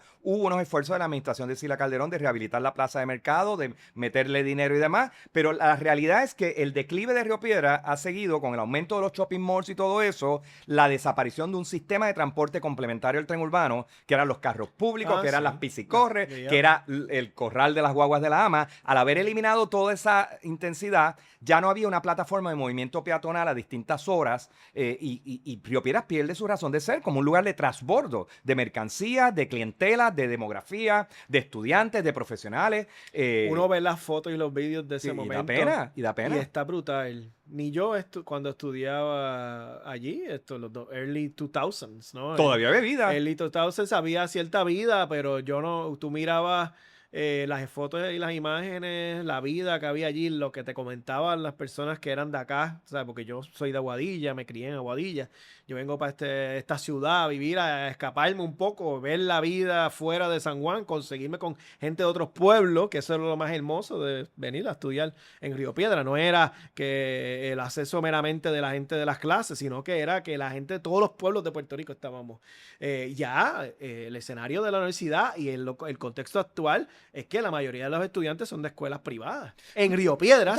Entonces hay una vida que ha ido transformándose. Entonces tienes una universidad que no quiere, que los estudiantes no quieren ir a la universidad. Los profesores parece que tampoco. Hay una especie de consenso post-COVID de no volver a la universidad. Sí, no, esos son todos los estudiantes del COVID. Mira, hasta la escuela de arquitectura, yo voy y yo digo, pero ¿por qué esto está tan vacío? ¿Por qué no hay una maqueta en grupo? Porque, o sea, son como lugares donde tú vas a presentar como si estuvieras en un instituto de esos de estudiar por correspondencia, vienes a coger el examen y te vas. Entonces, se ha perpetuado esa cultura. O sea, y a mí, lo tengo que decir, me lo voy a sacar del sistema. A mí me importa un carajo que los jóvenes no quieran la experiencia del espacio público. Eso está bien loco. A un joven de 18 años tú le dices, no me interesa necesariamente lo que quieres o no quieres. Yo te voy a decir, esto va a ser importante para tu vida, confía en mí. Así, bien paternalista. Sí. Y dale un tiempo, dale un año a ese estudiante de 18 a que tenga 19 y se va a dar cuenta, coño, qué maravilla es estar en grupo. Qué mucho yo aprendo fuera del salón de clase, compartiendo con las demás personas. Hay una demonización sobre bregar con el otro, encontrarse pero con es que yo he visto jóvenes que me lo dicen así en la cara. Eso está bien loco. Ahora, en otras, yo realmente veo yo no lo entiendo. Es que ahí me saca el monstruo. ¿Viste que por poco saco la chancleta? Yo estuve en el tiempo de COVID, ¿verdad? Estaba intentando hacer un doctorado. Intenté y terminando la maestría. No lo pude terminar el doctorado, fuera cuestiones ajenas. Y a mí mi universidad, esto era un estado, ¿no? Y rico, de lo más rico, Connecticut. El quinto más rico de Estados Unidos. Y esta era la universidad pública de las top 20 de Estados Unidos. Y entonces ellos nos trataron como si fuese un escenario normal. Estamos online, pero todo va a ser normal. Y y yo pensando y observando, ¿verdad? Porque en ese mismo momento son todos los chamaquitos que están ahora mismo en la universidad fueron los chamaquitos que estaban en la escuela los últimos 5 años que entran ahora a la universidad y estuvieron online 2 años. No hubo un proceso de transición. Fue como que estuvimos encerrados, todo fue online y no hubo como un proceso de reintegrar, de revitalizar el poder existir en un espacio público, existir con otras personas, el aprendizaje más allá del encierro. No hubo, se tomó todo como que, pues vuelve para atrás, vete para de nuevo. De hecho, el primer día que yo volví a la universidad a dar clases, porque di clases, como estudiante graduado en Connecticut, yo cogí COVID a los 2 días.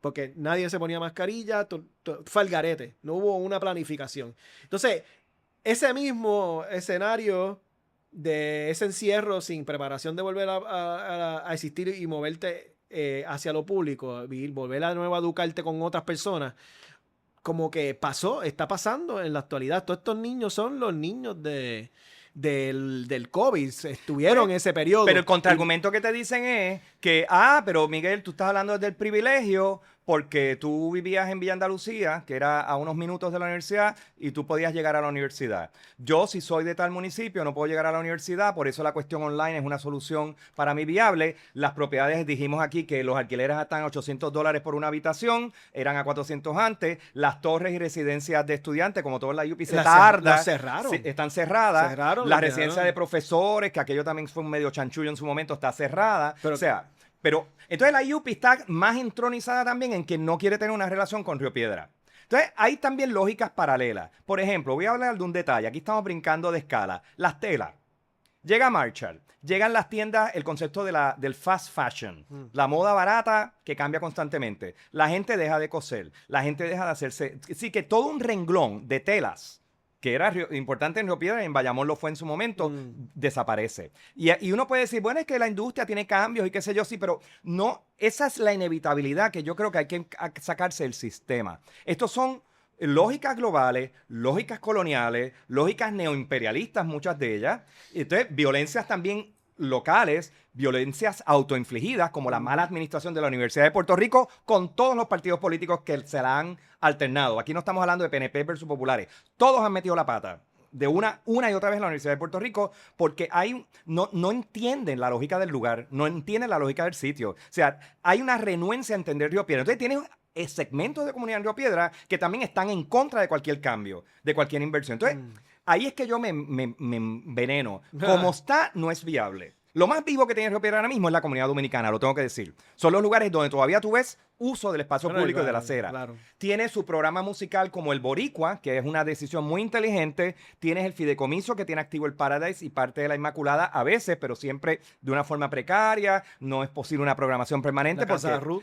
La Casa Ruth, que es un esfuerzo que se dio originalmente con Sila Calderón y lo han seguido otras administraciones y la comunidad lo ha retomado. Hay cosas que están funcionando muy bien y qué bueno. Pero ya entrando a Río Piedra, vamos a hablar del elefante en el cuarto. Las adquisiciones de RIMA, desde la operación de Bad Bunny y Noah Sat, ¿no? El nombre de este gran genio productor. Bueno, yo entiendo que es Noah Sat. Ese es el asunto aquí. Hay como...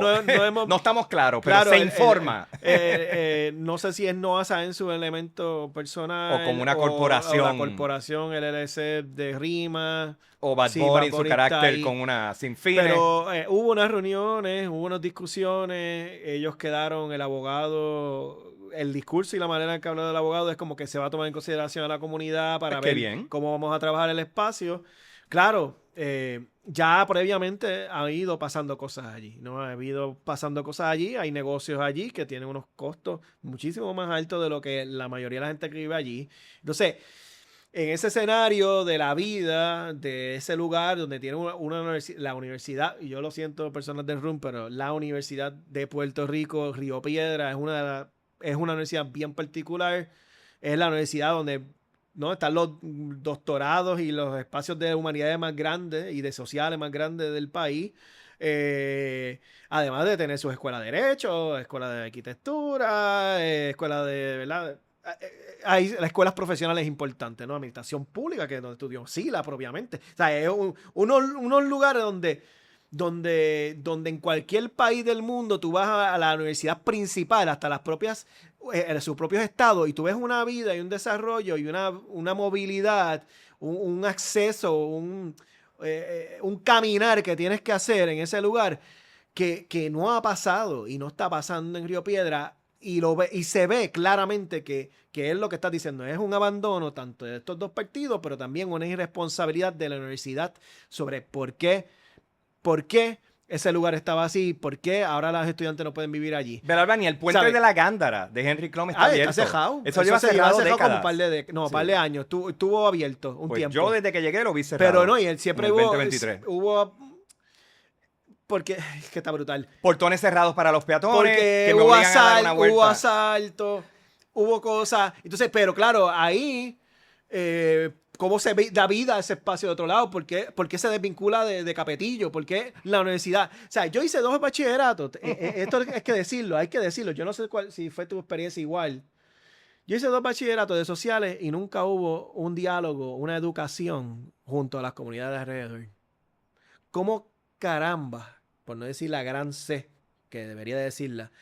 Yo hice un bachillerato de sociología y un bachillerato en ciencias políticas y nunca hubo un diálogo, una discusión, un análisis sobre las cosas que leíamos con esas comunidades alrededor. Eso te deja saber, ya en sí, porque caramba, porque la universidad no tiene, está en estas condiciones actuales. ¿Qué pasó? Pero es que en la misma profesora del mismo departamento, en estos espacios de educación, ¿cómo caramba tú lees de urbanismo, de sociología de la familia, sociología de la pobreza y no estás estudiando alrededor o trabajando alrededor de tu comunidad? Y Belarba, lo que ha venido a sustituir eso, que no, Es que esa ausencia, lo que ha venido a llenar esa ausencia es peor. Es el extractivismo que está viniendo de académicos puertorriqueños en Estados Unidos. Y las NGO. Con buenas intenciones también, entre comillas, las NGO, las melonpelas, como yo digo. Entonces, estamos bien, de nuevo, es un asedio lo que yo estoy viendo. O sea, la suma de todos estos componentes no trae bienestar a Río Piedra. Lo que va a traer es un desplazamiento, por un lado, una momificación parecida a lo que ya hemos visto en pedazos de Santurce. Y que están pintando, ya empezaron a pintar todo eso allí. Una especie de no entender también el urbanismo vernáculo de estos lugares para imponerles unas visiones aburguesadas de otros sitios. El hipsterismo que sigue en su segunda o tercera versión en culturas de jóvenes, sigue también en un espacio de desencuentro con lo local o trayendo unas culturas juveniles globales, que yo no tengo ningún problema con que tu juventud incluya unos diálogos con el resto del mundo, pero allí había unas personas, allí hay unas historias antes que tú, y es necesario unos diálogos, unas conversaciones, unas negociaciones, claro, unas tensiones. Yo no estoy hablando, momificar incluso implica ignorar el presente. Yo quiero que el presente esté presente. Y yo sé que las preguntas de nuevas generaciones no son las mismas preguntas que yo haría, ni las respuestas serán las mismas, pero para diseñar eso, esto es como escribir un buen texto. Tú necesitas muchas miradas concurrentes, necesitas muchas disciplinas conversando y necesitas un aparato público, ¿ok? Que nos vele de los desplazadores, nos proteja de las malas intenciones y de los amigos del alma de los partidos políticos, que yo francamente no lo veo. Claro, yo sí veo un bailecito de pipí cogido entre lo que está haciendo las adquisiciones de NOA acá, o de RIMA, o como sea el autor o la figura que aparece detrás de esto, y el alcalde Romero, que ha permitido cosas como el concierto Flash de Bad Bunny, que yo estuve allí, me encantó y todo lo demás, pero uno ve que hay unas conversaciones y uno pudiera decir, oye, qué inteligente es Romero, que a diferencia de Jennifer González, que no se entera de esto, Romero ha entendido que hay algo allí importante que incluso no es enemigo de su anexionismo proamericanismo extremo. O sea, que también es pro grandes intereses. Pero él está permitiendo que eso pase. Claro. Entonces, ¿son las adquisiciones de RIMA buenas o son malas? O sea, edificios que estaban vacíos o infrautilizados, los compra alguien.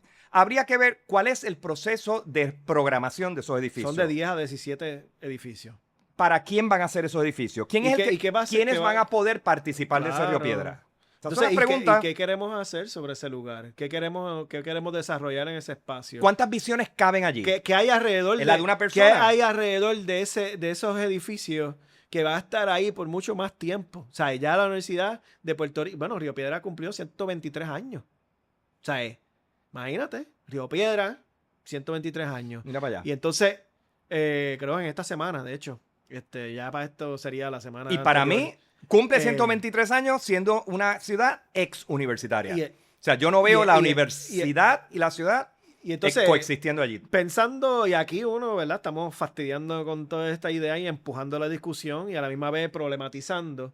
Pero si tú miras a ver, lo que queremos es poner a la discusión de que tenemos que empezar a traer otras miradas, otros análisis, otras perspectivas sobre qué queremos hacer sobre ciertos lugares para no reproducir lo que ya ha pasado o lo que ya sigue y lo que sigue sucediendo, que es en el caso de Santurce. Y Belalba, hay que hablar ya en Puerto Rico de decrecimiento, de una manera técnica y pericial. O sea, aquí esa idea que los economistas nos han vendido y los políticos de que el progreso se mide en crecimiento ilimitado, sabemos que medioambientalmente no es posible. O sea, tú no puedes querer pensar en una vida para ti, para los tuyos y tus futuras generaciones si seguimos maltratando los recursos. Claro. Por lo cual hay mucha teorización sobre decrecimiento. Claro. Oye, y no tiene que ser chancleta, metedeo, granola y puca. Y irnos a un lenguaje de que aquí no se puede hacer nada. A mí me gusta también la abundancia, señores. Yo no vengo de un izquierdismo anti-abundancia, anti-belleza, anti-disfrute, anti-gozo. De hecho, en este programa hemos dicho que el gozo en el Caribe ha sido una estrategia de resistencia política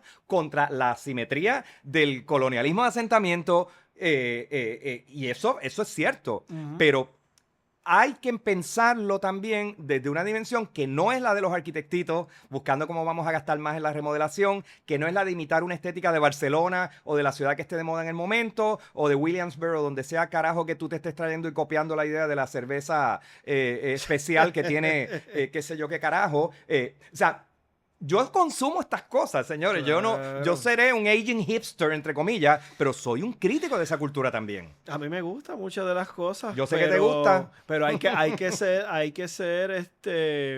que pensar de que en medio de toda esta catástrofe político, económico y social, en momentos donde nuestra cultura tiene un front page Ujú. mundial, hay una necesidad de organizar, de planificar, de desarrollar una serie de estrategias que van más allá de lo que ha pasado en otros lugares y que es un llamado a mirarnos propiamente a lo que tenemos y lo que podemos revitalizar de una manera en que planifique para la vida, que Y, planifique y que es para el salvable y sustento. que no es salvable. Porque, Belalba. porque, mira, yo estuve en el oeste y una de las cosas que están pasando alrededor de las lógicas de espacios abandonados, ¿no? Del asunto este de la ley de estorbos públicos es tumbar casas completamente y ya lo vimos acá. Sí, Acá se convierte y en en parking, Santurce está en el ocurriendo también. parking. Entonces, yo digo, ¿en serio hay que tumbar todo esto? Casas que lógicamente eran centenarias y entonces ponen tosca, ¿no? La cosa de las montañas de cal, ¿no? Que sacan esa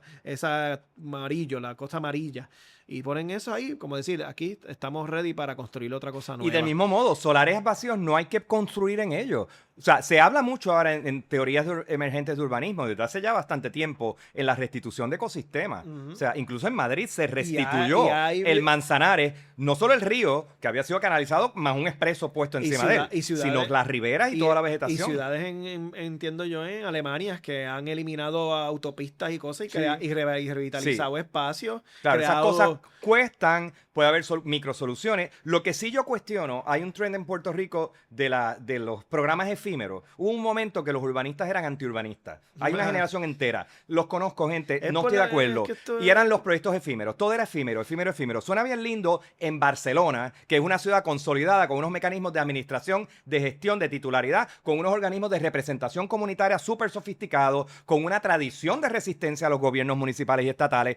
Esto no es Barcelona. Entonces, pues, en una ciudad que ya tiene sus problemas estructurales más o menos resueltos o encaminados, o en conversaciones abiertas y vivas, tú no puedes traerme soluciones así románticas, porque eso también es abdicar de una responsabilidad pericial que yo insisto, los urbanistas sí tenemos cosas que decir sobre estas discusiones. Lo que pasa es que yo no vengo desde el autoritarismo pericial bobalicón y trato de escuchar, no de una manera paternalista y condescendiente, sino realmente honesta, lo que tienen que decir otras disciplinas, Bueno, incluyendo la filosofía. un urbanismo que para bregar la situación, ¿sabes? Yendo a eso de lo que estás diciendo, para bregar esta situación necesita literalmente un conglomerado de conocimientos y de expertise y de diálogos Sí. con la gente que quiere vivir aquí y con la gente que existe aquí y que quiere seguir aquí, ¿no? Y que dejar una vida posible para ciertos periodos de largo tiempo.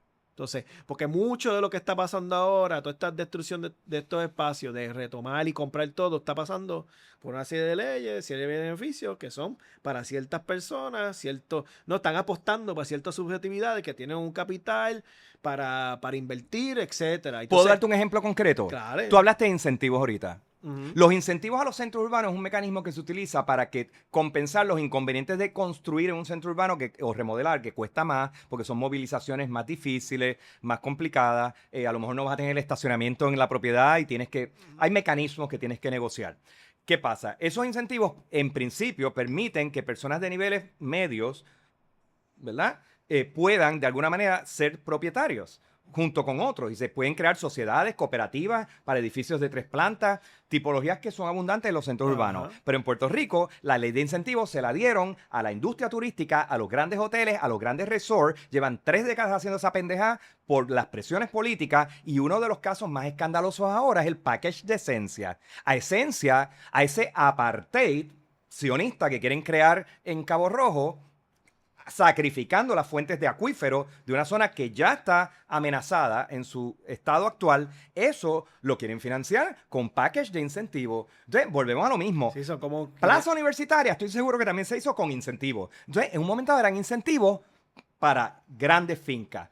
Ciudadela en su momento también tuvo incentivos contributivos. Entonces, yo no estoy en contra de que ciertos proyectos de magnitud tengan incentivos. Yo creo que Ciudadela, en principio, podría beneficiar a Santurce al traer nueva población, propiciar quizás más negocios y demás. Son proyectos controversiales. Yo no voy a decir que estoy totalmente en contra de ese tipo de medidas, pero hasta una cosa tan sencilla como los incentivos contributivos o del tipo que sea, en Puerto Rico no saben bien cómo hacer esto. O sea, porque sigue siendo tema de presiones políticas indebidas. Lamentablemente, por eso es que el contexto es importante, mientras la política sea alrededor de personas que económicamente tienen la capacidad de comprar políticos y políticas, lamentablemente todo va a seguir desarrollándose alrededor de ellos. Sí. ¿Entiendes? Y entonces en ese aspecto es lo que me preocupa. Claro, porque con razón. Por eso es que hay que, ¿sabes? Yo puedo ver con buena intención lo que Monoa quiere hacer en Río Piedra. Lógicamente, pues vio que en ese lugar había un chorro de edificios vacíos, hay una vida, hay un interés sobre ese espacio, hay una potencialidad. Pero yo me pregunto cómo se va a planificar desarrollar esos espacios de una mirada que no comprometa todo el proyecto cultural de Bad Bunny y lo que está criticando sobre lo que pasó a Hawái, sobre la mudanza, de que te vas a mudar y que quieres quedarte aquí. Y que abuelita ya no se puede quedar. Y sí. Entonces la gente está viendo esas contradicciones. Y hay que hablar de ella. Lo que yo no quiero es repetir el talking point de Rivera Chat o de la ultraderecha que tratan de juzgar de hipócrita a los señalamientos políticos y sociales de Bad Bunny. O sea, porque ese talking point yo lo estoy oyendo también. Claro. Y la crítica hay que hacerla. Y hay que considerarla.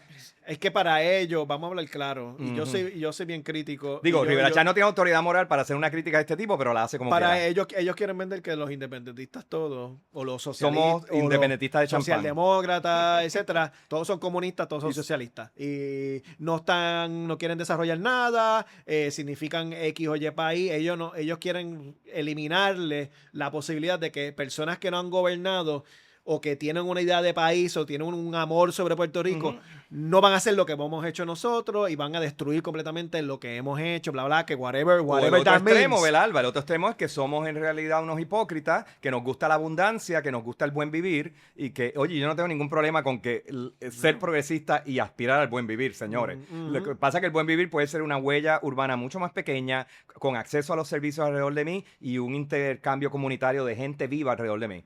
¿Okay? Eso es buen vivir también, no es la mansión allá en Montegienda. Yo quisiera un país donde yo no necesite el carro, ¿sabes? Pues. Entonces, vente para Santurce. Desde ahí, ¿no? Y yo quisiera un tranvía, una red claro, de guaguas que funcione. Yo veo gente que están dialogando sobre eso, que siguen reproduciendo la lógica de destruir completamente comunidades para hacer una vía del tren. Y lo veo y lo he criticado, ¿sabes? Si tú sigues pensando el modelo de desarrollo económico, político y social bajo lo que ha pasado y seguimos todavía mirándonos alrededor de la relación colonial y seguimos todavía mirándonos con el capitalismo salvaje de quien tenga el capital y que es el que hace la ley y la trampa. Si seguimos alrededor de eso, todo lo que sea por algún tipo de buena fe va a quedar atrapada y va a tener contradicciones. Y si seguimos con las estéticas 2000eras neoliberales o su reverso, las estéticas de lo efímero, chancleta metedeo, tú sabes, puca y paz para Vieques, si nos quedamos también estacionados en esa dicotomía, no vemos al lugar, porque no estamos viendo las sutilezas del sitio. Tema ñapa que tenemos que cerrar. Sí. Irán es un tema. Sí. Me interesa traer un asunto sobre Irán. A diferencia de las primeras guerras del Golfo que yo vi, que coincidieron con cambios tecnológicos en la retransmisión en tiempo real de los eventos bélicos, esta es una guerra donde estamos básicamente la guerra se está dando en un espacio de opacidad y de desinformación. Esto no es nuevo en las guerras, pero cuando más tecnología hay para enterarnos de todo, como pasó con Gaza, aquí estamos viendo que la verdadera guerra no es las bombas que tiro, sino las cámaras que borro y los periodistas que asesino para que no haya esa retransmisión posible. posible. Y entonces estoy sintiendo que no me entero de todo lo que está pasando en esta guerra, precisamente por un operativo de las redes sociales en manos de republicanos que han monopolizado ese mundo, conservadores, sionistas, muchos de ellos, y esto como que es nuevo. Sí. ¿Verdad? Sí, es un escenario. Yo me entero porque estoy en el pozo muro de las redes sociales, aunque pasó un periodo de restricción, que es, ¿no?, el Twitter X. Allí se ve todo. Está Upscroll, que, ¿no?, una de las productoras utiliza ese, y ahí puedes ver en vivo todas las cosas y ves todo, pero todas las otras redes sociales han estado restringidas. Hubo un periodo donde los primeros días fue un bombardeo heavy. Ya el segundo o tercer día no había ningún vídeo de bombardeo. Sí, o sea, desapareció en 24 horas. Hubo literalmente un control sobre la información, sobre el acceso a lo que está pasando, pero no solamente eso. Yo he puesto algunos posts en Facebook sobre cómo el discurso es que el mata asesinó, terrorismo, una bomba de tal país, en los medios, todos, desde New York Times a Wipiti Witi, todos han creado, y esos son los medios de aquí que reproducen los mismos discursos de Estados Unidos, han creado una manipulación sobre lo que está sucediendo. Yo lo que he visto, de lo que está pasando ya, es que literalmente Estados Unidos está perdiendo la guerra allí. Está perdiendo, perdió lo que... y te puedo decir alguna información así de lo que he visto de los análisis, porque lo que es interesante de un espacio, y yo les recomiendo que lo tengan. Let's wrap it up. Que ese lugar, como ahí están los analistas militares, están los periodistas directamente. Entonces, la información de las personas que están diciendo allí han destruido completamente todos los radares con drones. Y la infraestructura militar de Estados Unidos. Toda la infraestructura carísima de Estados Unidos ha sido destruida. De miles de millones de dólares. Y Estados Unidos cada día pierde más de $1,000 millones en esa guerra. Ahí tengo que reconocer y le doy las gracias a los amigos periodistas veteranos de Puerto Rico, como Hobsgood en Facebook, que está poniendo reportes de muchas de estas fuentes alternas. O sea, el asunto es que esta guerra usted no puede creer lo que le están diciendo, particularmente de los medios norteamericanos. Esto es... sabemos eso, pero en esta ocasión es peor de lo que ha sido en otras ocasiones. Y si usted quiere saber, va a tener que hacer un esfuerzo adicional al que normalmente hacía para enterarse. Mucho cuidado con las opiniones prevalecientes y cualquier cosa que venga del macaísmo, señores, usted tiene que asumir que es mentira. Está heavy. Es preocupante lo que está pasando. Pues vamos a la petición. Es preocupante.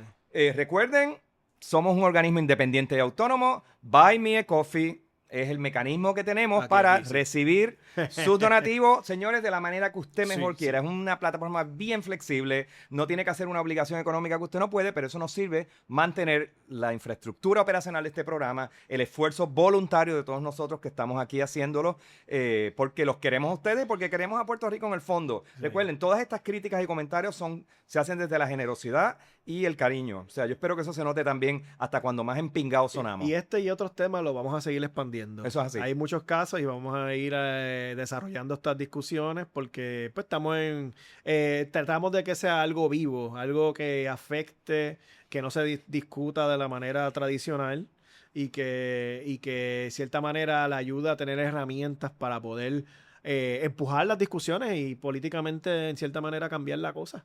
La cosa, no hay más nada. Pues ya estamos. Gracias por Manita estar aquí. izquierda. Y Gracias compartan el episodio. Compartan. Un gracias. beso y abrazote. Hasta luego.